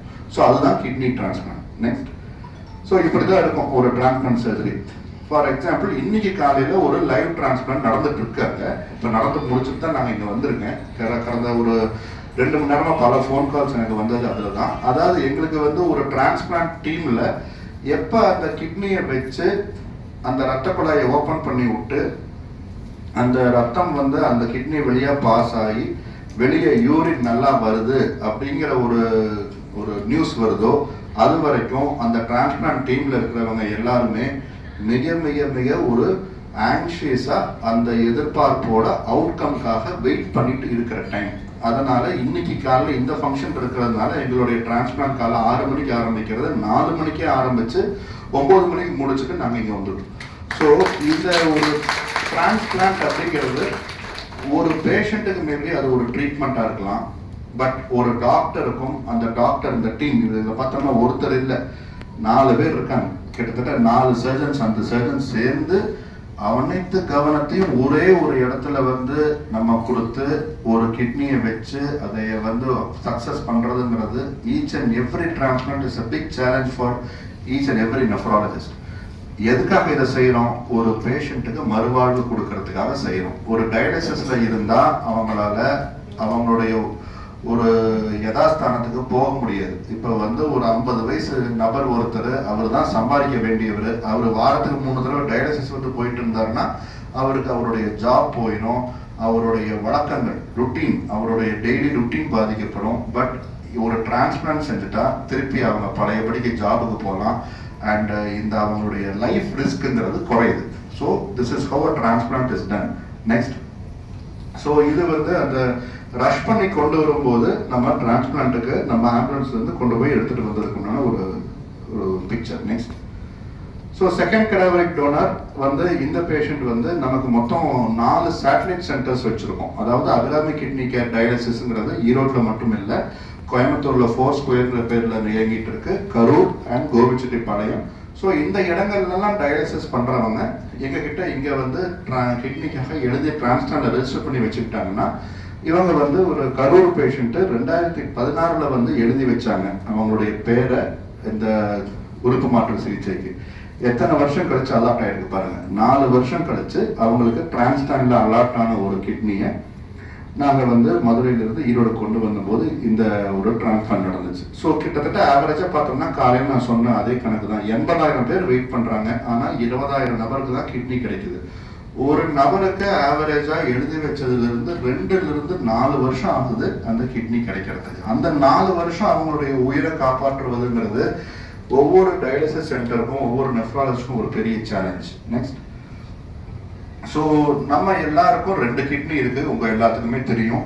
நார்மல் கிட்னி ஃபங்க்ஷன் கிரியாட்டினின் 1 பாயிண்ட்டுக்கு கீழே இருக்கணும். இதை எல்லாருமே தெளிவாக ஞாபகம் வச்சுக்கோங்க. இன்னைக்கு இந்த ப்ரோக்ராம் அட்டன் பண்ணி நார்மல் கிரியாட்டினின் லெவல் 1 அப்படிங்கிறத நீங்களாம் புரிஞ்சு அதை ஞாபகம் வச்சுக்கிட்டீங்கனாலே இந்த டாக் இன்னைக்கு நடந்த ஈவெண்ட் வந்து சக்ஸஸ்ஃபுல் ஆகிடும். அண்ட் சுகர், அதாவது டயபெட்டிஸ்ங்கிறது தான் commonest reason for kidney failure and mostly asymptomatic. ஒரு கைகால் வீக்கம் மட்டும்தான் இருக்கும் கிட்னி ஃபங்க்ஷன் குறையும் போது. ஸோ அந்த கைகால் வீக்கத்தை உதாசீனப்படுத்தி அவங்க வேலையில் நீங்கள் கண்டினியூ பண்ணாமல் ஒரு கிரியாட்டினின் செக் பண்ணுறதும் யூரின்ல ப்ரோட்டீன் செக் பண்ணுறதும் பண்ணிட்டீங்கன்னா உங்களுடைய கிட்னி ஃபங்க்ஷன் நீங்கள் பாதுகாத்துக்கலாம். கிரியாட்டின் 6 பாயிண்ட்டுக்கு மேலே போனால் டயாலிசிஸ், 3 மாதத்துக்கு மேலே டயாலிசிஸ் இருக்கிற ஒரு பேஷண்ட் டிரான்ஸ்பிளான்ட்டுக்கு பண்ண வேண்டிய சூழ்நிலை ஏற்படுது. ஸோ எல்லாத்துக்கும் நாங்கள் எடுத்த உடனே டிரான்ஸ்பிளான்ட் சொல்ல மாட்டோம். டயாலிசிஸ் பேஷண்ட்டுக்கு முதல் 3 மாசத்துல அவங்களுக்கு பயாப்சி பண்ணி டயாலிசிஸ் பண்ணி அந்த டயாலிசிஸ் நிறுத்துறதுக்கு வாய்ப்பு இருக்கான்னு பார்ப்போம். முடியாத பட்சத்தில் டிரான்ஸ்பிளான்ட்ங்கிறது கொண்டு போகும். நெக்ஸ்ட், ஸோ இதுதான் வந்து நம்மளுடைய ரிப்போர்ட்டு. அந்த கிரியாட்டினின் லெவல் பார்த்தீங்கன்னா 7.8, யூரியா 138 இப்படி தான் இருக்கும் ஒரு கிட்னி ஃபெயிலியருக்கு உண்டான ஒரு ரிப்போர்ட். இந்த பேஷண்ட் வந்து பொட்டாசியம் அப்படிங்கிறது கீழே வாங்க 7.2. ஸோ நார்மல் பொட்டாசியம் எவ்வளோ 3.5 5. இப்போ ஒரு பேஷண்ட் வந்து 6 தாண்டிடுச்சு பொட்டாசியம்னாலே ஹார்ட்டுடைய ஃபங்க்ஷன் அதில் குறைய ஆரம்பிச்சிடும். இப்போ வந்து இந்த சில பைபாஸ் சர்ஜரி பண்ணும்போது ஹார்ட் நிறுத்தி பண்ணுறாங்கல்ல, அதுக்கு அவங்க கொடுக்கறது பொட்டாசியம் தான். இந்த பொட்டாசியம் ஐவியா எடுத்து புஷ் பண்ணோம்னா ஹார்ட் நின்று போயிடும். ஸோ நின்று போன ஹார்ட்டை அப்புறம் திருப்பி துடிக்க வைக்கிறது. ஸோ இந்த பேஷண்ட்டுக்கு பார்த்தோம்னா 7.2 பொட்டாசியம். ஹார்ட் ரேட் உள்ளே வரும்போது 20 தான் இருக்குது, மயங்கிட்டார் ஆல்ரெடி. ஸோ இமீடியட்டாக உடனடியாக அவங்களுக்கு அந்த பொட்டாசியம் குறைக்கிற ட்ரீட்மெண்ட் ஆரம்பித்து அந்த பண்ணதுனால 20லேருந்து 40 60 ஆச்சு, கண்ணை திறந்தார். சப்போஸ் அந்த டைமில் வரல, கரெக்டான ட்ரீட்மெண்ட் நடக்கலைன்னா அந்த 20லேருந்து 0 ஆகி இறந்து போயிருப்பார். ஸோ இவ்வளோ தூரம் வந்து நம்ம நிறைய பேர் வந்து இப்போ வயசானவங்கலாம் இறந்து போகிறதுக்கு மாரடைப்புன்னு சொல்கிறோம். இந்த பொட்டாசியம்னால ஹார்ட் நிற்க போகிறதும் மாரடைப்புன்னு தான் சொல்லுவாங்க நிறைய ஹாஸ்பிட்டலில், நிறைய ஹெல்த் சென்டர்ஸில். ஏன்னா அங்கெல்லாம் கிரியாட்டின் செக் பண்ணணுங்கிற ஒரு ஃபெசிலிட்டியே இருக்காது. இப்போ மாரடைப்புங்கிறது இதயத்தில் ரத்த குழாய் ஓட்டத்தில் தடைப்பட்டு ஏற்பட்டால் தான் மாரடைப்புன்னு சொல்லணும். ஆனால் இந்த பொட்டாசியம்னால இருதயம் நின்று போகிறதும் நிறைய பேர் மாரடைப்புன்னு சொல்கிறதுனால என்ன காரணத்தினால நம்மளுக்கு மாரடைப்பு வந்துச்சுன்னே தெரியாமல் நிறைய பேர் இறந்துட்டு இருக்காங்க நிறைய சுச்சுவேஷன்ஸில். Next, so organ shortage. ஒவ்வொரு நாளும் 60 பேருக்கு மேலே around the world receive an organ transplant, but 13 die due to non availability of organs. So இதுதான் வந்து ஹிஸ்டாரிக்கல் ஆஸ்பெக்ட்ஸ். 1967ல் ஃபர்ஸ்ட் கிட்னி டிரான்ஸ்பிளான்ட் நடந்துச்சு, அது பாம்பேல. அண்ட் 1994லேருந்து இந்தியாவில் நிறைய இடத்துல டிரான்ஸ்பிளான்ட் நடக்க ஆரம்பிச்சது, அது எய்ம்ஸ் நியூ டெல்லியில். 1995ல் சென்னையில் நடந்துச்சு. 1999ல் ஃபர்ஸ்ட் பேங்க்ரியாஸ் டிரான்ஸ்பிளான்ட் நடந்துச்சு. இப்போ வந்து இருக்கிற டிரான்ஸ்பிளான்ட்லேயே கிட்னி டிரான்ஸ்பிளான்ட் தான் ஹையஸ்ட் சக்ஸஸ்ஃபுல் டிரான்ஸ்பிளான்ட் அப்படின்னு சொல்லலாம். ஏன்னா 95% சக்ஸஸ். 100 டிரான்ஸ்பிளான்ட் செஞ்சோம்னா 95% சக்ஸஸில் இருக்கிற ஒரே டிரான்ஸ்பிளான்ட் கிட்னி தான். லிவர், ஹார்ட் இதெல்லாம் கம்பேர் பண்ணும்போது kidney transplant has the highest success rate. So என்ன, organ donation is the process of removing tissue. ஒரு இடத்துல இருந்து ஒரு ஆர்கனை ரிமூவ் பண்ணி இன்னொருத்தவங்களுக்கு கொடுக்கறது தான் ஆர்கன் டொனேஷன். ஸோ இந்த செலிபிரிட்டிஸ் யாரெல்லாம் டொனேட் பண்ணியிருக்காங்க அப்படின்னு பார்த்தீங்கன்னா, இந்த நம்ம பொலிட்டீஷியன்ஸ்னு பார்த்தோம்னா மன்மோகன் Singh, and actors like Amir Khan, Rajinikanth, and a lot of the celebrities have already pledged their organs. இது எதனால அவங்க வந்து சமூக வலைதளங்களையும் போடுறாங்க அப்படின்னா இந்த ஒரு மெசேஜை ஸ்ப்ரெட் பண்ணதான். And every one should be focused towards organ donation அப்படிங்கிறதுக்கு. நெக்ஸ்ட், ஸோ லைவ் டோனர்ஸ் இருக்கலாம், கடாவரிக் டோனர்ஸ் இருக்கலாம். லைவ் டோனர் அதாவது அவங்களுடைய ரிலேட்டிவ்ல யாராவது கொடுக்க முடியாதுங்கிற பட்சத்தில் அவங்க தமிழ்நாடு ஆர்கன் ஷேரிங்கில் ரெஜிஸ்டர் பண்ணி வச்சு அவங்களுக்கு கிட்னி கிடைக்கலாம். நெக்ஸ்ட், ஸோ இந்த லைவ்ல ரிலேட்டட் அன்ரிலேட்டட் 2 இருக்கு. நம்மளுடைய இந்தியன் லா படி அன்ரிலேட்டட் லைவ் டொனேஷன் நடக்கிறது இல்லை, அதுக்கு தடா சட்டம் இருக்குது. இப்போ ஒரு லைவ் டொனேஷன்ல இருந்து டிரான்ஸ்பிளான்ட் நடக்கணும் அப்படின்னா அவங்க லைவ் ரிலேட்டட் டோனர் தானா அப்படின்னு வெரிஃபை பண்ணுறதுக்கு சில டெஸ்ட், மெடிக்கல் டெஸ்ட் இருக்கு. அது இல்லாமல் சில டாக்குமெண்ட்ஸ், அதாவது லோக்கலில் வந்து உறவுமுறை சான்றிதழ்லேருந்து எல்லாமே நாங்கள் வாங்க சொல்லுவோம். அதை எல்லாத்தையும் ஒரு தனி committee, human organ transplant act committee வந்து வெரிஃபை பண்ணும். அந்த ஹோட்டா கிளியரன்ஸோட நடக்கிற டிரான்ஸ்பிளான்ட்டுக்கு பேர் லைவ் டிரான்ஸ்பிளான்ட். அப்படி அது இல்லைன்னா டிசீஸ் டோனருக்கு அவங்க டிரான்ஸ்பிளான்ட் ரெஜிஸ்டர் பண்ணி நம்ம டிரான்ஸ்பிளான்ட் பண்ணலாம். நெக்ஸ்ட், ஸோ வந்து இதில் ரிலேட்டட்னா ரொம்ப தூரத்து சொந்தம் அப்படின்னா அவங்க வந்து நிறைய நேரங்களில் அவங்களுக்கு பிளட்டு வந்து மேட்ச் ஆகாது. அப்படி பிளட்டு மேட்ச் ஆகாத போது நாங்கள் போலீஸ் வெரிஃபிகேஷன் ரிப்போர்ட் வாங்கிட்டு வர சொல்லுவோம். இப்போ அந்த போலீஸ் வெரிஃபிகேஷன் ரிப்போர்ட்டில் இவங்க கண்டிப்பாக ரிலேட்டட் டோனர் தானா, அதாவது எந்த ஒரு ஆர்கனையும் பணம் கொடுத்து வாங்கவோ விற்கவோ கூடாது. அதுக்கு தான் நம்ம இந்தியன் லா படி தடா சட்டம் போட்டிருக்காங்க. ஸோ லைவ் ரிலேட்டட் டொனேஷன் மட்டும்தான் accepted in India. Next, so வந்து ஒரு living donor can donate one, அதாவது either first with the blood, one kidney and 1/4 of the portion of the liver. நிறைய லிவர் செல் ஃபெயிலியர்ல பார்த்தோம்னா ஒரு கால் பகுதி லிவர் கூட அம்மா கொடுத்தாங்கன்னா அந்த அடுத்த அந்த குழந்தைக்கு அந்த கால் பகுதி லிவரை வச்சு டிரான்ஸ்பிளான்ட் செய்ய முடியும். And portion of pancreas and bone marrow, இதெல்லாம் லிவிங் டோனர் டொனேட் பண்ணக்கூடிய organs. Next, so natural or cardiac death இதெல்லாம் நடந்துச்சுன்னா அந்த ஒரு பிரெயின் டெத் அப்படிங்கிறத கன்ஃபார்ம் பண்ணாங்கன்னா அவங்க வந்து they can donate eyes, skin, heart, bone and tendons, cartilage, veins and middle ear bones. இப்போ கிட்டத்தட்ட பார்த்தோம்னா ஆவரேஜாக ஒரு 8 உயிர்களை காப்பாற்ற முடியும் ஒரு டொனேஷன்னால. நெக்ஸ்ட், ஸோ பிரெயின் டெத் அப்படிங்கிறது என்னன்னா இன்னைக்கு நம்ம ரொம்ப நேரம் பார்த்தோம் சிபிஆர் அப்படிங்கிறது. ஸோ 6 நிமிஷத்துக்கு மேலே வந்து ஒரு பேஷண்ட்டுக்கு வந்து பிரெயினுக்கு வந்து ஆக்சிஜன் போகலை, ரத்தோட்டம் போகலைன்னா மூளைச்சாவு ஏற்படுது. அந்த மூளைச்சாவு ஏற்பட்டுருச்சுன்னா அது irreversible. அதுதான் அதில் ரொம்ப ஸ்பெசிஃபிக்காக பார்க்க வேண்டியது. It is complete and irreversible cessation of brain function. So இந்த பேஷண்ட்டுக்கு வந்து 10 நாள் 20 நாள் கோமா ஸ்டேஜில் வந்து வெண்டிலேட்டரில் வச்சு ட்ரீட்மெண்ட் பண்ணாலும் அது யூஸ் ஆக போகிறது இல்லை. முதல்ல இப்போ நிறைய வந்து படங்கள்லாம் பார்த்துருப்பீங்க, தேவையில்லாத ட்ரீட்மெண்ட் கொடுக்குறாங்க அப்படின்னு. அது வந்து இந்த பிரெயின் டெத் கான்செப்ட் வந்ததுக்கு அப்புறமேல இமீடியட்டா அந்த ஒரு டாக்டர் யாரு வந்து ட்ரீட்மெண்ட் பண்ணிட்டு இருக்காங்களோ ஐசியூல அந்த பேஷண்ட் வந்து கோமா ஸ்டேஜ்ல இருக்காங்கன்னு தெரிஞ்சுக்கிட்டாங்கன்னா இந்த அப்னியா டெஸ்ட்னு ஒன்று பண்ணி பார்ப்போம். இந்த அப்னியா டெஸ்ட் பாசிட்டிவா இருக்குது, பிரெயின் டெத் ஆயிட்டாங்க அப்படின்னா இமீடியட்டா அந்த doctor has the responsibility to tell to the attenders. இப்போ அட்டெண்டர்ஸ் தான் அதுக்கு மேல ட்ரீட்மெண்ட்டுக்கு கண்டினியூ பண்றாங்களா இல்லையான்னு டிசிஷன் எடுக்கணும். ஸோ இது வந்து it has been brought into law and டிரான்ஸ்டாண்ட்லி இதைத்தான் சொல்கிறோம். இந்த மாதிரி ஆர்கன் ஹார்வெஸ்டிங் ஹாஸ்பிட்டல்ஸில் இதெல்லாம் வெரி 100% ஃபாலோ ஆயிடுது. இதை பற்றி எல்லா ஐஎம்ஏலையுமே இதை பற்றி நாங்கள் தனி டாக்ஸ் கொடுத்து எல்லா ஹாஸ்பிட்டல்ஸுமே இமீடியட்டாக பிரெயின் டெத் ஒன்று நடந்துச்சுன்னா அதை அட்டெண்டர்ஸ் கிட்ட சொல்கிறது தான் ஃபர்ஸ்ட் வந்து ஒரு விஷயம். அதை சொன்னதுக்கு அப்புறமேல அந்த ஃபேமிலி வந்து டொனேஷனுக்கு வில்லிங் ஆகியிருந்தால் ஒன்று எடுக்கிறது, இல்லைன்னா நாங்கள் அவங்களுக்கு ரெஃபர் பண்ணி கொடுப்போம். ஸோ பிரெயின் டெத்துங்கிறது கன்ஃபார்ம் பண்ணுறது எப்படின்னா, இப்போ வெண்டிலேட்டர்லேருந்து டிஸ்கனெக்ட் பண்ணி விட்டுறணும். கோமா ஸ்டேஜில் இருப்பாங்க, எந்த விதமான மூவ்மெண்ட்டும் இருக்காது, கண்ணுக்கு அதை செய்யாது. ஸோ வெண்டிலேட்டர்லேருந்து டிஸ்கனெக்ட் பண்ணதுக்கு அப்புறமேலு அவங்க பிளட்டில் கார்பன் டை ஆக்சைடு கழிவு வாயு அளவு பார்ப்போம், CO2 லெவல். அந்த CO2 லெவல் வந்து ஒரு அளவுக்கு மேலே 60 தாண்டிடுச்சு, 60 தாண்டினதுக்கு அப்புறமேலும் அவங்களுக்கு சுவாசமே அவர் எடுக்கலை அப்படின்னா அது பிரெயின் டெத்துன்னு கன்ஃபார்ம் ஆகும். அந்த பிரெயின் டெத் கன்ஃபார்ம் ஆன உடனே நாங்கள் டிரான்ஸ்டானுக்கு இன்ஃபர்மேஷன் கொடுத்துருவோம். அதாவது இந்த ஒரு அவங்க வில்லிங்னஸ் சொல்கிறாங்கன்னா அவங்க வந்து சப்போஸ் நாங்கள் டொனேஷனுக்கு வில்லிங்னு அவங்க ஃபேமிலி கன்சர்ன் கொடுக்கும்போது நாங்கள் தமிழ்நாடு ஆர்கன் ஷேரிங் இன்டிமேட் கொடுத்தோம்னா அதுக்கு மேலே அவங்க சொல்கிறவங்களுக்கு தான் இந்த கிட்னி இந்த லிவர் அலாட் ஆகும்.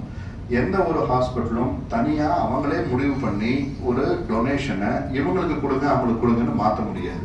ஸோ இதெல்லாம் தான் வந்து ப்ராக்டிக்கல் பாயிண்ட்ஸ் நீங்கள் புரிஞ்சுக்க வேண்டியது, உங்களுடைய ஃப்ரெண்ட்ஸ் அண்ட் ரிலேட்டிவ்ஸ் கிட்ட சொல்ல வேண்டியது. நெக்ஸ்ட், ஸோ இதுதான் வந்து cause of brain death. Brain டெத்துக்கு காரணங்கள் நிறைய இருக்கலாம். இன்னைக்கு நம்ம காலையில் பார்த்த 2 ஃபேமிலியுமே வந்து ரோட் டிராஃபிக் ஆக்சிடென்ட், அதுதான் வந்து யூஷுவல் ரீசனாக இருக்கும். அந்த யூஷுவல் ரீசனாக இருக்கிறது இல்லாமல் மூளையில் வந்து இந்த ரத்த கசிவாகிறது இந்த மாதிரியான விஷயங்கள்லாம் கூட நடக்கலாம். Next, brain tumour. ஸோ வந்து 2 மாசத்திலிருந்து வந்து இந்தந்த ஆர்கன்ஸ்லாம் உபயோகமாகும். Heart, liver, lungs, heart valves, kidneys, corneas and இது வந்து ஏஜ் ஆஃப் த டோனர். இப்போ 6 மாசத்திலிருந்து 85 வயசு வரைக்கும் வந்து இந்த ஆர்கன்ஸ்லாம் can be used for other persons. Next, so இந்த வெயிட் லிஸ்ட் பார்த்தோம்னா நம்மளுடைய தமிழ்நாடு வந்து 4ஆக பிரிச்சிருக்காங்க. அதில் 4 ஜோன்ஸ் இருக்கு. ஒரு பேஷண்ட் வந்து எண்ட் ஸ்டேஜ் ரீனல் டிசீஸ் அப்படின்னா 3 மாசத்துக்கு மேலே டயாலிசிஸ் பண்ணிட்டு இருக்காங்கன்னா அவங்களை நம்ம வெயிட் லிஸ்ட் பண்ணி வைக்கிறோம். அவங்களுக்கு ரெஜிஸ்ட்ரேஷன் பண்றது வந்து தமிழ்நாடு ஆர்கன் ஷேரிங். இந்த தமிழ்நாடு ஆர்கன் ஷேரிங்கிறதுல வெயிட் லிஸ்ட் பண்ணிட்டாங்கன்னா ஒரு ரெஜிஸ்டர்ட் ஹாஸ்பிட்டல் வழியாக தான் வெயிட் லிஸ்ட் ஆகும். அந்த ரெஜிஸ்டர்ட் ஹாஸ்பிட்டல் அவங்க வெயிட் லிஸ்ட் பண்ணாங்கன்னா அந்த ஹாஸ்பிட்டல்ல இருந்து ஒரு டொனேஷன் எடுத்து அவங்க அலாட்மெண்ட் வருதுன்னா நாங்கள் இன்டிமேட் பண்ணுவோம், அவங்க வந்து டிரான்ஸ்பிளான்ட் பண்ணிக்கிறதுக்கு. நெக்ஸ்ட், ஸோ இதில் வந்து பார்த்தோம்னா நெக்ஸ்ட் நம்மளுடைய ஜோன் தமிழ்நாடு 4 ஜோனாக ஸ்பிளிட் ஆயிருக்கு. நம்ம ஈரோடு இருக்கிறது வெஸ்ட் ஜோன், இது இல்லாமல் நார்த் ஜோன், சவுத் ஜோன் 3 ஜோனாக இருக்கு. ஸோ ஒரு ஜோனுக்குள்ள ஒரு வெயிட்டிங் லிஸ்ட் போயிட்டு இருக்கும். ஒரு ஜோனுக்கு ஒரு வெயிட்டிங் லிஸ்ட் இருக்கும். அந்த ஜோனில் வந்து இப்போ சப்போஸ் ஈரோடு மெடிக்கல் காலேஜ்ல இருந்து ஒரு டொனேஷன் இருக்கு, ஒரு கோயம்புத்தூர் மெடிக்கல் காலேஜ்ல இருந்து டொனேஷன் இருக்குனாலும் அந்த ஜோனில் வந்து இன்டிமேட் பண்ணுவாங்க. அதுல இருந்த சீனியாரிட்டி படி அந்த organs will be allocated for transplant. Next, so இது வரைக்கும் வெயிட் பண்ணிட்டு இருக்கிறது பார்த்தோம்னா 89,000 பேர் வெயிட் பண்றாங்க. ஆனால் 27,000 பேருக்கு தான் நமக்கு அந்த டிரான்ஸ்பிளான்ட்ங்கிறதுக்கு சாத்தியமாகுது. ஸோ இந்த ஒரு கேப்பை வந்து ஃபுல்ஃபில் பண்ண, இந்த மீட் பண்ணத்தான் இந்த மாதிரியான organ donation day has been conducted world wide, and today is an international organ donation day, not only in India and everywhere it is conducted. Next, so renal transplantation is the most effective surgery, that is 95% success with that reduces mortality. மெயினா பார்த்தோம்னா இறப்பின் வாய்ப்பு குறையுது அந்த ஒரு பேஷண்ட்டுக்கு. அதனால தான் இதை ஒரு உயிர்காக்கும் சிகிச்சை அப்படின்னு சொல்றோம். நெக்ஸ்ட், ஸோ இண்டிகேஷன்ஸ் பார்த்தோம்னா ஒரு 3 மாசத்துக்கு மேல டயாலிசிஸ்ல இருக்கிறவங்க அவங்களுக்கு யூஸ்வலா கிட்னியோடைய சைஸ் வந்து சுருக்கமாயிருக்கும். அதாவது 8 சென்டிமீட்டருக்கு கீழே கிட்னி ஃபெயிலியர் ரொம்ப நாள் டயாலிசிஸ்ல இருந்தவங்களுக்கு. அப்புறம் எப்போ வந்து நம்ம ரெஃபர் பண்ணி டிரான்ஸ்பிளான்ட்டுக்கு போகணும் அப்படிங்கிறத அந்த பேஷண்ட் எடுக்கிற முடிவு. நிறைய பேர் வந்து டிரான்ஸ்பிளான்ட்டை டிலே பண்ணி அவங்களுடைய உடம்பு வந்து அந்த டயாலிசிஸில் வீக் ஆகிறத வந்து அது ரொம்ப நாள் டயாலிசிஸ் பண்ணிகிட்டே இருந்தாங்கன்னா அவங்க வீக் ஆகிடுறாங்க. அதுக்கப்புறம் டிரான்ஸ்பிளான்ட் பாசிபிலிட்டி இல்லாமல் போகுது. ஸோ தி எர்லி ஸ்டேஜில் transplant is very good for the first 1 இயர்க்குள்ள. நெக்ஸ்ட், ஸோ இதுதான் சர்வைவல் ரேட்.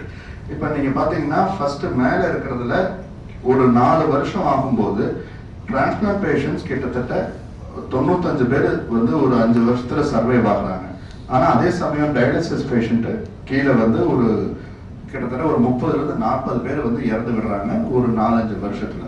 இந்த ஒரு உயிருக்குண்டான ஆபத்தான சூழ்நிலையை தவிர்க்க தான் நம்ம டிரான்ஸ்பிளான்ட் அட்வைஸ் பண்ணுறோம். நெக்ஸ்ட், ஸோ பெனிஃபிட்ஸ் என்னன்னா better quality of life, better rehabilitation, fertility. இப்போ வந்து 20-21 வயசு பொண்ணுங்களுக்கும் பசங்களுக்கும் ஒரு கல்யாணம் பண்ணி வைக்கிறது அவங்க ஃபேமிலியில் டிசைட் பண்ணுறாங்கன்னா டயாலிசிஸ் பீரியடில் அவங்களால குழந்தைக்கு வந்து பெற்றுக்கிறதுக்கு உண்டான அந்த ஃபர்டிலிட்டிங்கிறது மிக மிக குறைவாக இருக்கும் டயாலிசிஸ் பீரியடில். ஆனால் அதே சமயம் ஒரு டிரான்ஸ்பிளான்ட் நடந்து அவங்களுடைய கிரியாட்டினின் நார்மலுக்கு வந்துருச்சுன்னா அவங்களுடைய ஃபர்டிலிட்டி ரீகெயின் ஆகும். ஸோ இப்போ வந்து நம்ம இந்த இடத்துல we have to definitely talk about kidney transplantation under CM scheme, Chief Minister Health Insurance Scheme. இந்த ஹெல்த் இன்சூரன்ஸ் ஸ்கீம்ல வந்து 2.3 lakhs has been allotted to transplant for transplant. இது வந்து அது மட்டும் இல்லாம அவங்க ஃபாலோ அப்ல இம்யூனோசப்ரஷன். இப்போ ஒரு கிட்னி வச்சுட்டு அதோட அவங்க வேலை முடிஞ்சிடுறது இல்லை. அவங்க அதுக்குன்னு சில டிரான்ஸ்பிளான்ட்டுக்கு மருந்துகள் சிலது சாப்பிடணும். அதுக்கும் வந்து சிஎம் ஸ்கீம்ல இப்போ நம்ம ஹாஸ்பிட்டல்ல மாசத்துக்கு 12,000 ரூபாய்க்கான மருந்துகளையும் ஃப்ரீயா கொடுத்து ட்ரீட்மெண்ட் நடைபெற்றுட்டு இருக்கு. இது என்ன ரீசன்னால நாங்க இதை ஆரம்பிச்சோம் அப்படின்னா, நிறைய டிரான்ஸ்பிளான்ட் பேஷண்ட்ஸ் வந்து அந்த மருந்துகளை வந்து ஒரு 1 year 2 yearல ஸ்டாப் பண்ணிட்டாங்கன்னா வச்சு இன்னொருத்தவங்களுடைய கிட்னி டிரான்ஸ்பிளான்ட் ரெசிபியன்ட்டுக்கு நம்ம உடம்புல வேலை செஞ்சுட்டு இருக்கிறது நமக்கு டெவலப் ஆன கிட்னி இல்லை, இன்னொருத்தவங்களுடைய கிட்னி நம்ம உடம்புல வச்சு பாதுகாத்து வேலை செய்ய வைக்கணும்னா அதுக்கு சில மருந்துகள் சாப்பிடணும். நிறைய பேஷண்ட்ஸ் அவேர்னஸ் இல்லாம அந்த மருந்துகளை நிறுத்தி விடுறாங்க. இதுக்கு காரணம் எக்கனாமிக்கல் ப்ராப்ளமா இருந்துச்சு. அதனாலதான் நம்ம இப்ப சிஎம் ஸ்கீம்ல வந்து இந்த ஒரு 12,000 ரூபாங்கிறது மாசத்துக்கு அவங்க பேர்லயே அலாட்மெண்ட் வாங்கி கொடுத்து அந்த மருந்துகளும் இப்ப ஃப்ரீயா கொடுக்கறதுக்கு சான்சஸ் இருக்கு. அது நடந்துட்டு இருக்கு. ஸோ ஒரு டிரான்ஸ்பிளான்ட் பண்ணிட்டா மினிமம் 10 years அவங்க வந்து அந்த ஒரு டயாலிசிஸ் ஏற்படாம கிரியாட்டினின் ஏற்படாம பார்த்துக்க வேண்டியது ஒரு பெரிய பொறுப்பு. அண்ட் அதுக்கு இன்னைக்கு நம்ம வந்து நம்மளுடைய பேஷண்ட்ஸான mister Jayapandian, mister Aneesh and mister Muthusamy இவங்கெல்லாம் வந்து இங்கே அவைலபிளாக வந்திருக்காங்க. ஸோ அவங்களுடைய எக்ஸ்பீரியன்ஸை நீங்கள் மத்தியானம் வந்து you can talk to them and அவங்ககிட்ட கேட்டே தெரிஞ்சுக்கலாம். They are living examples of a transplant patients. Next so வந்து நம்ம இது வரைக்கும் more then 80 to 90 liver live transplants பண்ணியிருக்கோம். அண்ட் கடாவரிக் லிவர் டிரான்ஸ்பிளான்ட்டும் வந்து ஈரோட்டில் நம்ம hospital is the first to do liver transplant. அதில் வந்து 7 liver transplants has been successfully completed. And இந்த மாதிரியான விஷயங்கள் வந்து நீங்கள் வந்து உங்களுடைய ஃப்ரெண்ட்ஸ் அண்ட் ரிலேட்டிவ்ஸ்லுக்கு நீங்கள் you have to get the message across. என்ன மெசேஜ் கொடுக்க போறீங்க? 2 விஷயம் அப்படின்னா, ஒன்று உங்கள் கிட்னி ஃபங்க்ஷன் செக் பண்ணியா, கைகால் வீக்கம் இருந்தால் அதை உதாசீனப்படுத்தாத, கிரியாட்டினின்ங்கிறது 1 பாயிண்ட் கீழே இருக்கணும், ஆர்கன் டொனேஷன்ங்கிறது ஒரு selfless service that you can convert yourself to a life saver. இதெல்லாம் தான் வந்து the messages that you have to share. So இது வந்து இப்போ ரீசெண்டாக நடந்த liver transplant recipient, he is from Bangalore. Next, so இது வந்து நம்ம ஒவ்வொரு தடவை இந்த மாதிரியான ஒரு டிரான்ஸ்பிளான்ட்ஸ் நடக்கும்போதும் we will give all these things in the press and most of the press will cover all these things. Next, so ஒரே நாளில் வந்து 2 பேர்த்துக்கு உண்டான டிரான்ஸ்பிளான்ட் நடந்துச்சு. இது வந்து இந்த பையன் தான் வந்து இங்கே வந்து உட்காந்துருக்கான், அனீஷ் வா. ஸோ வந்து யூ கேன் கம் ஹியர். இந்த பையனுடைய வந்து ஏஜ் பார்த்தோம்னா, உன்னுடைய வயசு சொல்லுப்பா. So he is also a college student.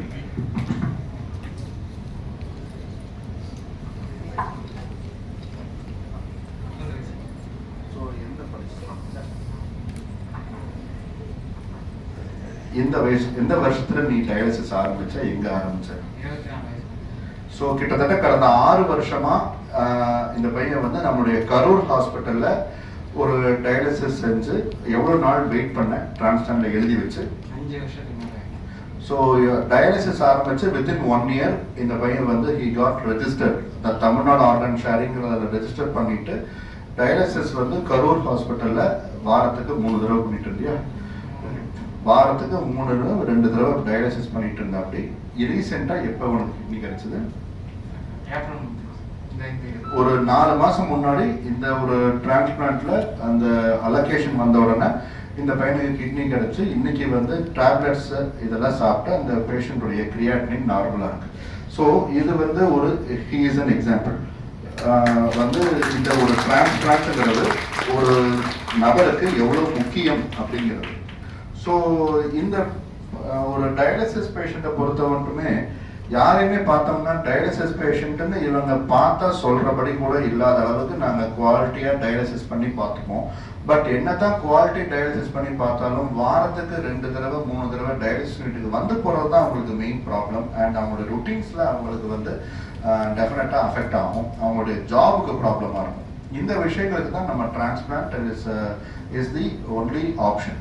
Next, so இந்த பூபதி பேஷண்ட் தான் இன்னைக்கு காலையில் நம்ம ஃபெலிசிட்டேட் பண்ணோம். நெக்ஸ்ட், அண்ட் இந்த மாதிரி தான் நாங்கள் ஒவ்வொரு பேஷண்ட்டும் இப்போ நம்ம ஹாஸ்பிட்டலில் டொனேஷன் நடந்துச்சுன்னா அவங்களுடைய ஃபேமிலி வந்து டொனேட் பண்ண வில்லிங்காக வந்து டொனேஷன் நடத்தி கொடுத்தாங்கன்னா நாங்கள் we will usually honor them in our hospital with all the highest authorities of the management and we will எல்லா ஸ்டாஃப்ஸையும் அங்கே அசம்பிள் பண்ண வச்சு we will have a 1 minute of silence, மௌன அஞ்சலி செலுத்தி ஒரு மாலையும் அணிவிச்சு தான் நாங்கள் we will give the body to the patient. And donation முடிஞ்சா போஸ்ட்மார்ட்டம்க்கு இன்னொரு ஹாஸ்பிட்டல் போகணுங்கிற அவசியம்னா நம்ம எப்பவுமே கிடையாது. டொனேஷன் சொல்லிட்டாங்கன்னா அந்த போஸ்ட்மார்ட்டம் நடத்துறதுக்கு ஃபொரன்சிக் டிபார்ட்மெண்ட்ல இருந்து இப்போ இருக்கிற இந்தியன் ரூல் படி பார்த்தோம்னா they have to come to the hospital for doing postmortem and completing all the formalities. அந்த அளவுக்கு நம்மளுடைய government has also taken steps to facilitate the organ donation and this is how it is done. இதுவும் வந்து ரீசெண்டாக doctor DG Ramamurthy sir கூட வந்து நம்ம ஒரு 1 month பேக் வந்து ஒரு ஈவெண்ட் நந்தா காலேஜ் நடந்த போது எடுத்த ஒரு பிக்சர். அங்கேயும் அவங்க மிஸ்டர் பூபதி அவங்க ஃபேமிலியை நாங்கள் இப்போ ஃபெலிசிட்டேட் பண்ணியிருந்தோம். Next, so this is the approval certificate for all hospital. இது வந்து கிட்னிக்கு உண்டான அப்ரூவல் சர்டிஃபிகேட். நெக்ஸ்ட், ஸோ இது லிவருக்கு உண்டான approval certificate. In the present date our hospital is the only hospital in Erode district to have liver and kidney transplant approvals. So நிறைய awareness activities we have been doing. Next, so these are the women. இப்போ நாங்கள் women's day கொண்டாடணும் sir இப்போ ரீசெண்டாக. அதில் வந்து we felicitated the women donors. நிறைய நேரங்களில் பார்த்தோம்னா ஹஸ்பண்ட் ஒய்ஃபுக்கு கொடுக்கறத விட ஒய்ஃப் ஹஸ்பண்டுக்கு கொடுக்கறது தான் அதிகமாகவே இருந்துட்டு இருக்கு. ஸோ அதையும் வந்து மாற்றணும். நம்ம வந்து we have to get equal donations. Husband ஒய்ஃபுக்கு கொடுக்கறது ஈக்குவலாக இருக்கணும், ஒய்ஃப் ஹஸ்பண்டுக்கு கொடுக்கறது ஈக்குவலாக இருக்கணும். அதுதான் வந்து equality among men and women சொல்லுவோம். ஸோ இந்த ரீசெண்டாக நடந்த விமென்ஸ் டேல வந்து we felicitated the women donors of our hospital and with the recipients. Next, அதில் ஒருத்தர் இங்கே வந்திருக்காங்க, ஈஸ்வரிங்கிறவங்க, அவங்களும் டீச்சர் தான், மதியானம் உங்ககிட்ட பேசுவாங்க. நீங்கள் வாங்க. ஸோ ஈஸ்வரிங்கிறவர் அவங்க ஹஸ்பண்ட் முத்துசாமி, நீங்களும் வாங்க. இவங்க ரெண்டு பேருமே வந்து she is a very motivated lady. பார்த்தோம்னா அவங்க வந்து இந்த முத்துசாமிங்கிறவரை வந்து இத்தனை நாளா வந்து காப்பாற்றி அவரை டயாலிசிஸ் ஆரம்பிச்சதுல இருந்து ஒவ்வொரு நாளும் ஒரு நாள் கூட இவங்க வராம அவரை நான் பார்த்ததில்லை. அந்த அளவுக்கு வந்து ஒரு கேர்டேக்கர் ஒருத்தங்க வந்து இருக்கிறதுனால நிறைய பேஷண்ட்ஸ் வந்து பெனிஃபிட் ஆகுறாங்க. இதை பத்தி நீங்க? எல்லாத்துக்கும் வணக்கம். நான் இன்னைக்கு உயிரோடு இங்கே நிற்கிறேன், என்னோட ஃபேமிலி இருக்குதுன்னா அதுக்கு சார் தான் காரணம். நான் கிட்னி கொடுக்கறதுக்கு மனசு வருது அப்படின்னாலும் அதை வழி நடத்தணும், இப்படித்தான் வரணும் அப்படிங்கிறத நாங்கள் ஃபஸ்ட்டு ஹாஸ்பிட்டல் வந்தப்போ எங்களுக்கு சார் வந்து ரொம்ப தெளிவாக சொன்னார். அவர் சொன்னதுக்கு இந்த உண்மையை நான் நல்லா புரிஞ்சுக்கிட்டேன். அதுக்கப்புறம் என் ஹஸ்பண்ட் வந்து ஒத்துக்க மாட்டேன்ட்டாங்க. நான் வந்து வேண்டாம், 2 பேரும் படுத்துட்டா நம்ம குழந்தைகளை யார் காப்பாற்றுவாங்க அப்படின்னு. ஆனால் சார் வந்து ரொம்ப நம்பிக்கையாக சொன்னார், இல்லை கண்டிப்பாக ஒரு கிட்னி இருந்தாவே நம்மளால வாழ முடியும், அவருக்கு நீங்கள் லைஃப் கொடுக்கலாம் அப்படிங்கிறத நான் நல்லா தெளிவாக புரிஞ்சுக்கிட்டு அவரை அட்மிட் பண்ணும்போதே நான் வந்து டெஸ்ட்டுக்கு ஒத்துக்கிட்டேன். வந்து நாங்கள் அக்டோபரில் வந்தோம், ஜான்வரியில் நாங்கள் டிரான்ஸ்பிளான்ட் பண்ணிக்கிட்டோம். எங்களுக்கு உண்மையில் வாழ்க்கை கொடுத்தது யாருன்னா சார் தான். என்னால் இதுக்கு மேலே பேசவே முடியல. எனக்கு 2 பொன் குழந்தைங்க இருக்காங்க. எங்கள் வாழ்நாள் எங்களுடைய குடும்பம் எங்களோட வம்சம் எல்லாமே சாருக்கு கடமைப்பட்டிருக்கோம். அவங்க வந்து ஒரு பேஷண்டாக அவங்க ஒரு பேஷண்டாக இருந்தாலும் முத்துசாமி, இவங்க வந்து முத்துசாமிக்கு இவங்களுடைய ஒரு டொனேஷன் ஆஃப் கிட்னிங்கிறது மட்டும் முக்கியம் இல்லாம அந்த ஒவ்வொரு டயாலிசிஸ்க்கு வரும்போதும் வந்து அந்த பேஷண்ட்டை கூட்டிட்டு வர்றதுலேருந்து கூட்டிட்டு போறதுலேருந்து இந்த மாதிரி ஒரு பைஸ்டாண்டர் இருந்தால் தான் நிறைய நேரங்களில் ஒரு டிரான்ஸ்பிளான்டேஷன் சாத்தியமாகுது. இப்போ மிஸ்டர் ஜெயபாண்டியன் அவர் வந்து ஹீஸ் ஃப்ரம் கோபிச்செட்டி பண்ணிக்குவாங்க. So he is a recipient. இவர் வந்து he has a very good capacity to in insurance எல்லாத்த பற்றியுமே இவருக்கு தெரியும். பட் அவருமே நம்ம கிட்ட வந்து டயாலிசிஸ்ல இருந்தபோது அவர் எப்படி ஃபீல் பண்ணிட்டு இருந்தாரு, இப்போ வந்து ஒரு டிரான்ஸ்பிளான்ட்ங்கிறது அவருக்கு வந்து அவங்களுடைய மாமியார் கொடுத்தாங்களா ஜெயபாண்டியன்? அம்மா, அவருடைய அம்மா. உங்களுடைய வயசு என்ன? அவங்க அம்மாவுடைய வயசு 76 வயசுல இவங்க அம்மா வந்து கிட்னி கொடுத்து இப்ப இவரு டிரான்ஸ்பிளான்ட் முடிச்சு இவ்வளவு நாள் ஆயிருக்கு. இவரால வந்து அவர் ரெசிபியன்ட்டா அவருடைய சில எக்ஸ்பீரியன்ஸ் சொல்லுவார். எனக்கு வந்துங்க ஒரு 2022 வந்து இந்த ப்ராப்ளம் வந்ததுங்க. சார் வந்து பார்க்க சொல்லி எங்களுக்கு கோபியிலேருந்து ரவீந்திரன் டாக்டர் வந்து லெட்டர் கொடுத்துருந்தாங்க. வரும்போதே சொன்னார், உங்களுக்கு கிரானிக் கிட்னி டிசீஸ் ஆரம்பிச்சிருக்கு, நீங்கள் உடனே அட்மிஷன் போட்டு டயாலிசிஸ் பண்ணிங்க அப்படின்னாரு. சரின்னு ஒத்துக்கிட்டோம். எங்கள் ஒய்ஃப் தான் வந்து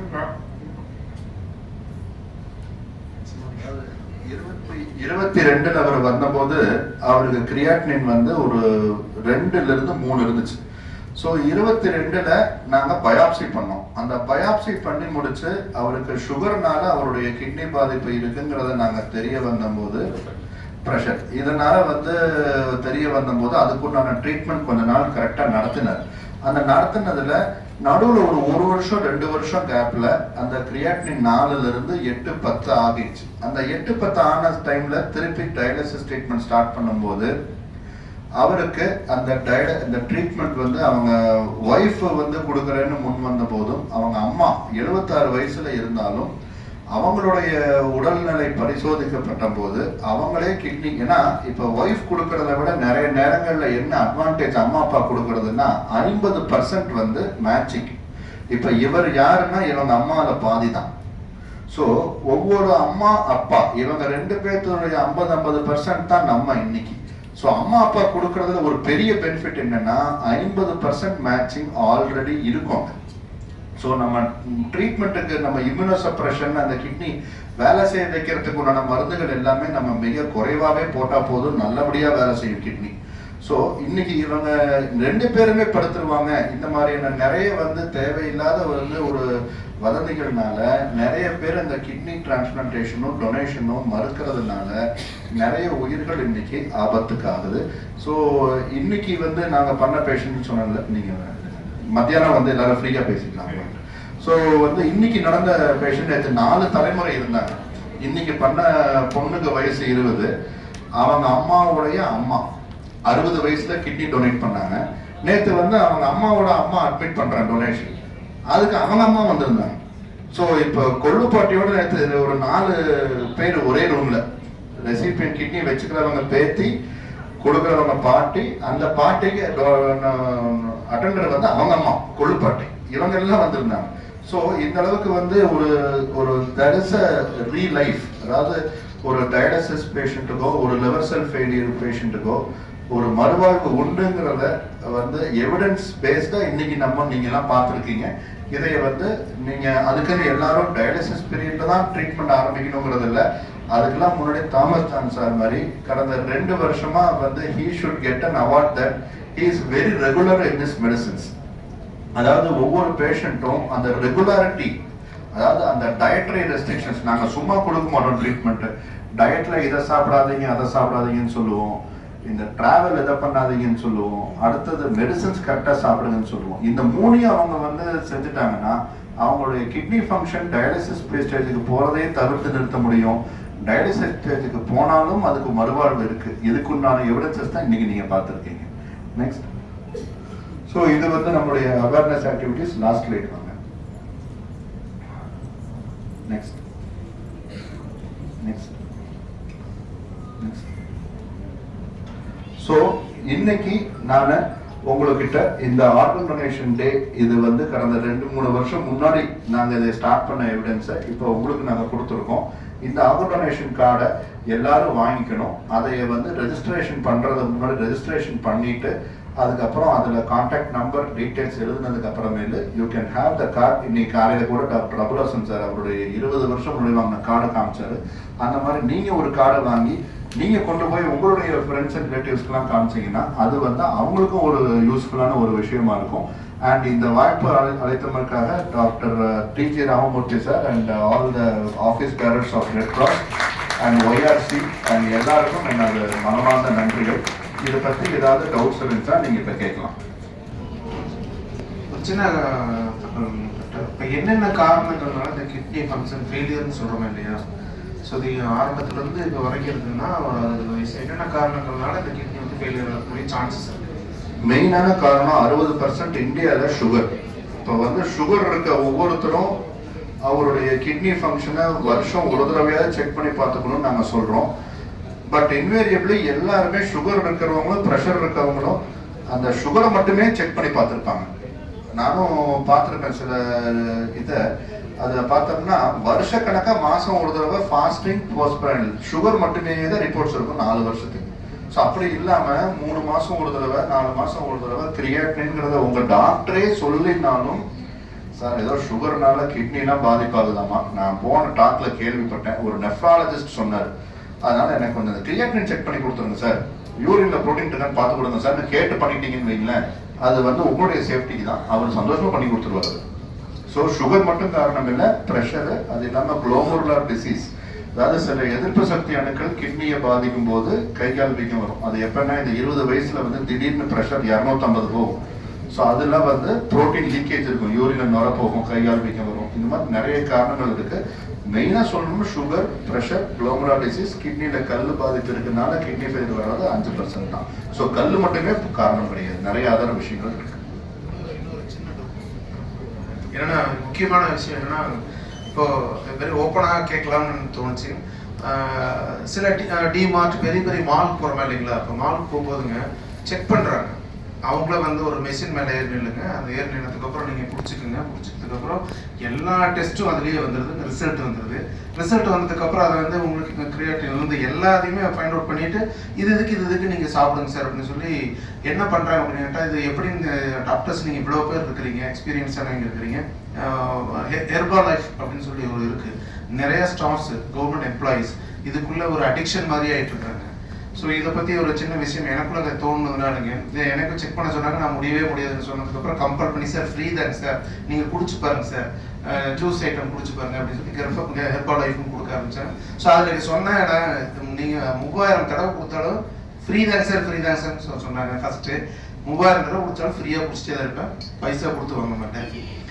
பிகாஸ் இது வந்து இதை பற்றி டாக்குமெண்ட்ஸ் எதுவுமே வந்து கலெக்டிவான விஷயம் இன்ஃபர்மேட்டிவாக இல்லை, அதனால வந்து ப்ரூவ்டுன்னு எனக்கு தெரியலைங்க அப்படின்னு சொல்லிட்டு பண்ணினேன்.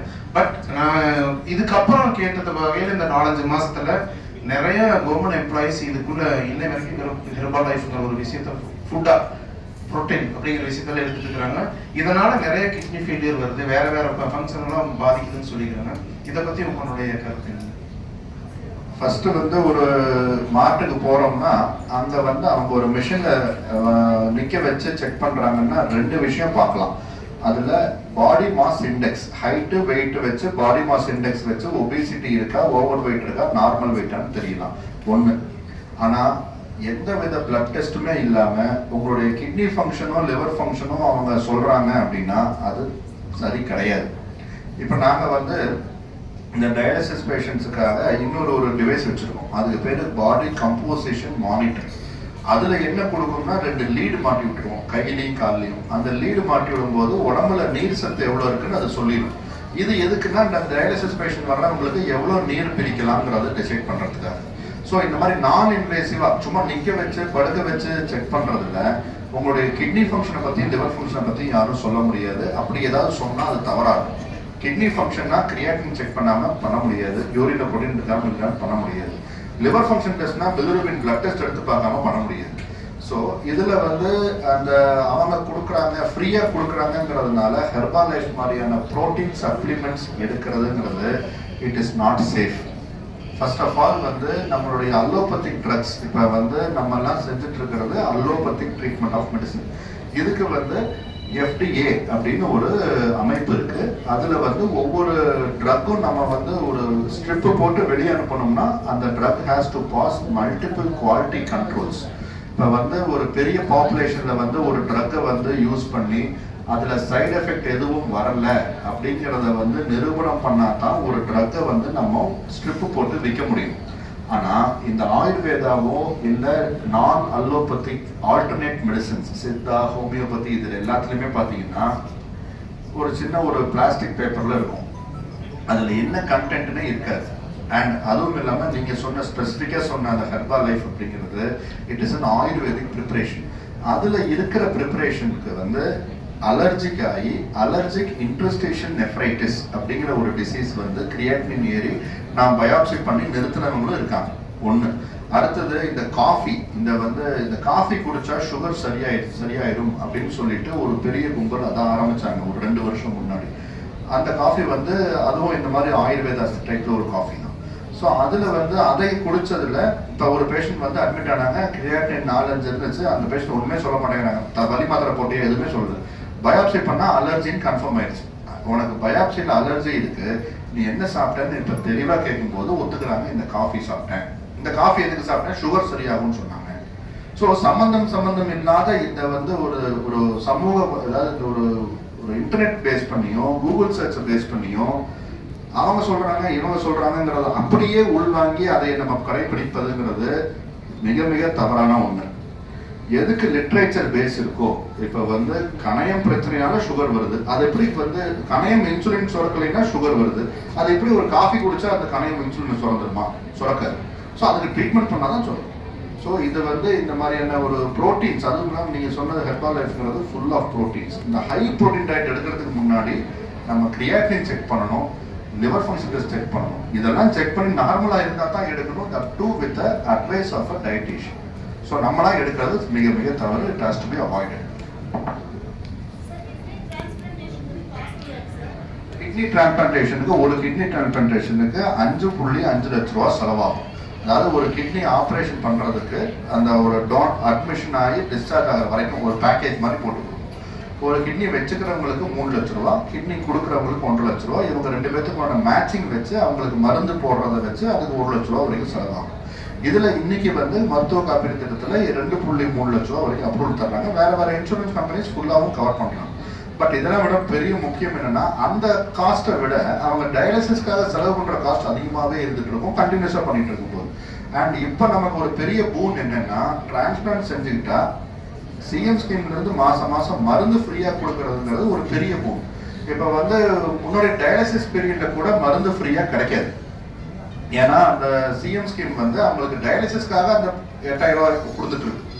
ஸோ சிஎம் ஸ்கீம்ல டயாலிசிஸ்க்கே மாசத்துக்கு 8,800 ரூபா கொடுக்குற கவர்மெண்ட் மாசத்துக்கு 12,000 ரூபா மருந்துக்கு கொடுக்குதுன்னா ரீசன் டிரான்ஸ்பிளான்ட் பண்ணா அவங்களுடைய சேஃப்டி நல்லது அப்படிங்கிறது. ஸோ அதிகமாக காஸ்ட் ஆகும் அப்படிங்கிறதெல்லாம் இன்னைக்கு கிடையாது. சிஎம் ஸ்கீம்ல இந்த விஷயங்கள் எல்லாம் நம்ம மோஸ்ட் ஆஃப் த பாப்புலேஷனுக்கு அஃபோர்டபுள் பிரைஸில் கிடைக்கும். அதுக்கு கம்மியாகி அவங்களோட அஃபோர்டபிலிட்டி இருந்தாலும் நாங்கள் நிறைய டிஸ்கவுண்ட்லேயே பண்ணி கொடுத்துருக்கோம்.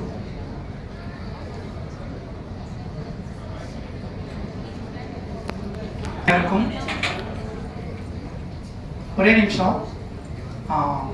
இப்போ காலையில் 2 டாக்டர்ஸ் கிட்டத்தட்ட ஜீவன் மற்றும் இந்த kidney transplantation and organ donation பற்றி நிறைய சொன்னாங்க. நிறைய தகவல்களை நம்ம இங்கிருந்து எடுத்துகிட்டு போயிருக்கோம். இந்த மதியம் பார்த்தீங்கன்னா லைவ் டோனர்ஸ் இங்கே வந்திருக்காங்க. டாக்டர் சொன்ன மாதிரி அந்த லைவ் டோனர்ஸ் நம்ம இன்ட்ராக்ட் பண்ண போகிறோம். அடுத்தது நமக்கு ஒரு கொஸ்டினர் செஷன் இருக்கும். நமக்கு இருக்கக்கூடிய சந்தேகங்களை தீர்த்து வைப்பதற்கு அந்த ஆர்கன் டிரான்ஸ்பிளான்டேஷன் கமிட்டி ஒன்று இங்கே வந்திருக்காங்க. அவங்க நமக்கான இதெல்லாம் சொல்லுவாங்க. ஸோ இதை நம்ம பள்ளிகளில் இருக்கக்கூடிய சக ஆசிரியர்களுக்கு நீங்கள் கல்லூரி மாணவர்களாக சக மாணவர்களுக்கு எடுத்துகிட்டு போகணும். இந்த டொனேஷன் ஆர்கன் டொனேஷன் அப்படிங்கிறத இந்த வேர்ல்டு ஆர்கன் டொனேஷன் டேல எந்த அளவுக்கு நம்ம இதை வெளியில் கொண்டு போய் மக்கள் மத்தியில் கொண்டு வரமோ அந்த அளவுக்கு இந்த டொனேஷனுங்கிறது நிறைய வரும். ஸோ அந்த வெயிட்டிங் லிஸ்ட்டில் இருக்கக்கூடிய 80,000 அப்படிங்கிறத நம்ம கண்டிப்பாக என்ன பண்ணணும்னா குறைக்க முடியும். ஸோ டோனர் அப்படிங்கிறது சார் சொன்ன மாதிரி 2 வகையாக இருக்குது. 2 வகையாக வாங்கி சக்ஸஸ் ஆன 2 ரெசிப்டன்ஸ் இங்கே நம்ம பார்த்தோம், கொடுத்த டோனர்ஸையும் பார்த்தோம். ஸோ அது மாதிரி நிறைய விஷயங்கள் இன்னும் மதிய செஷனில் பார்க்க போகிறோம். இப்போ லஞ்ச். தேங்க்யூ.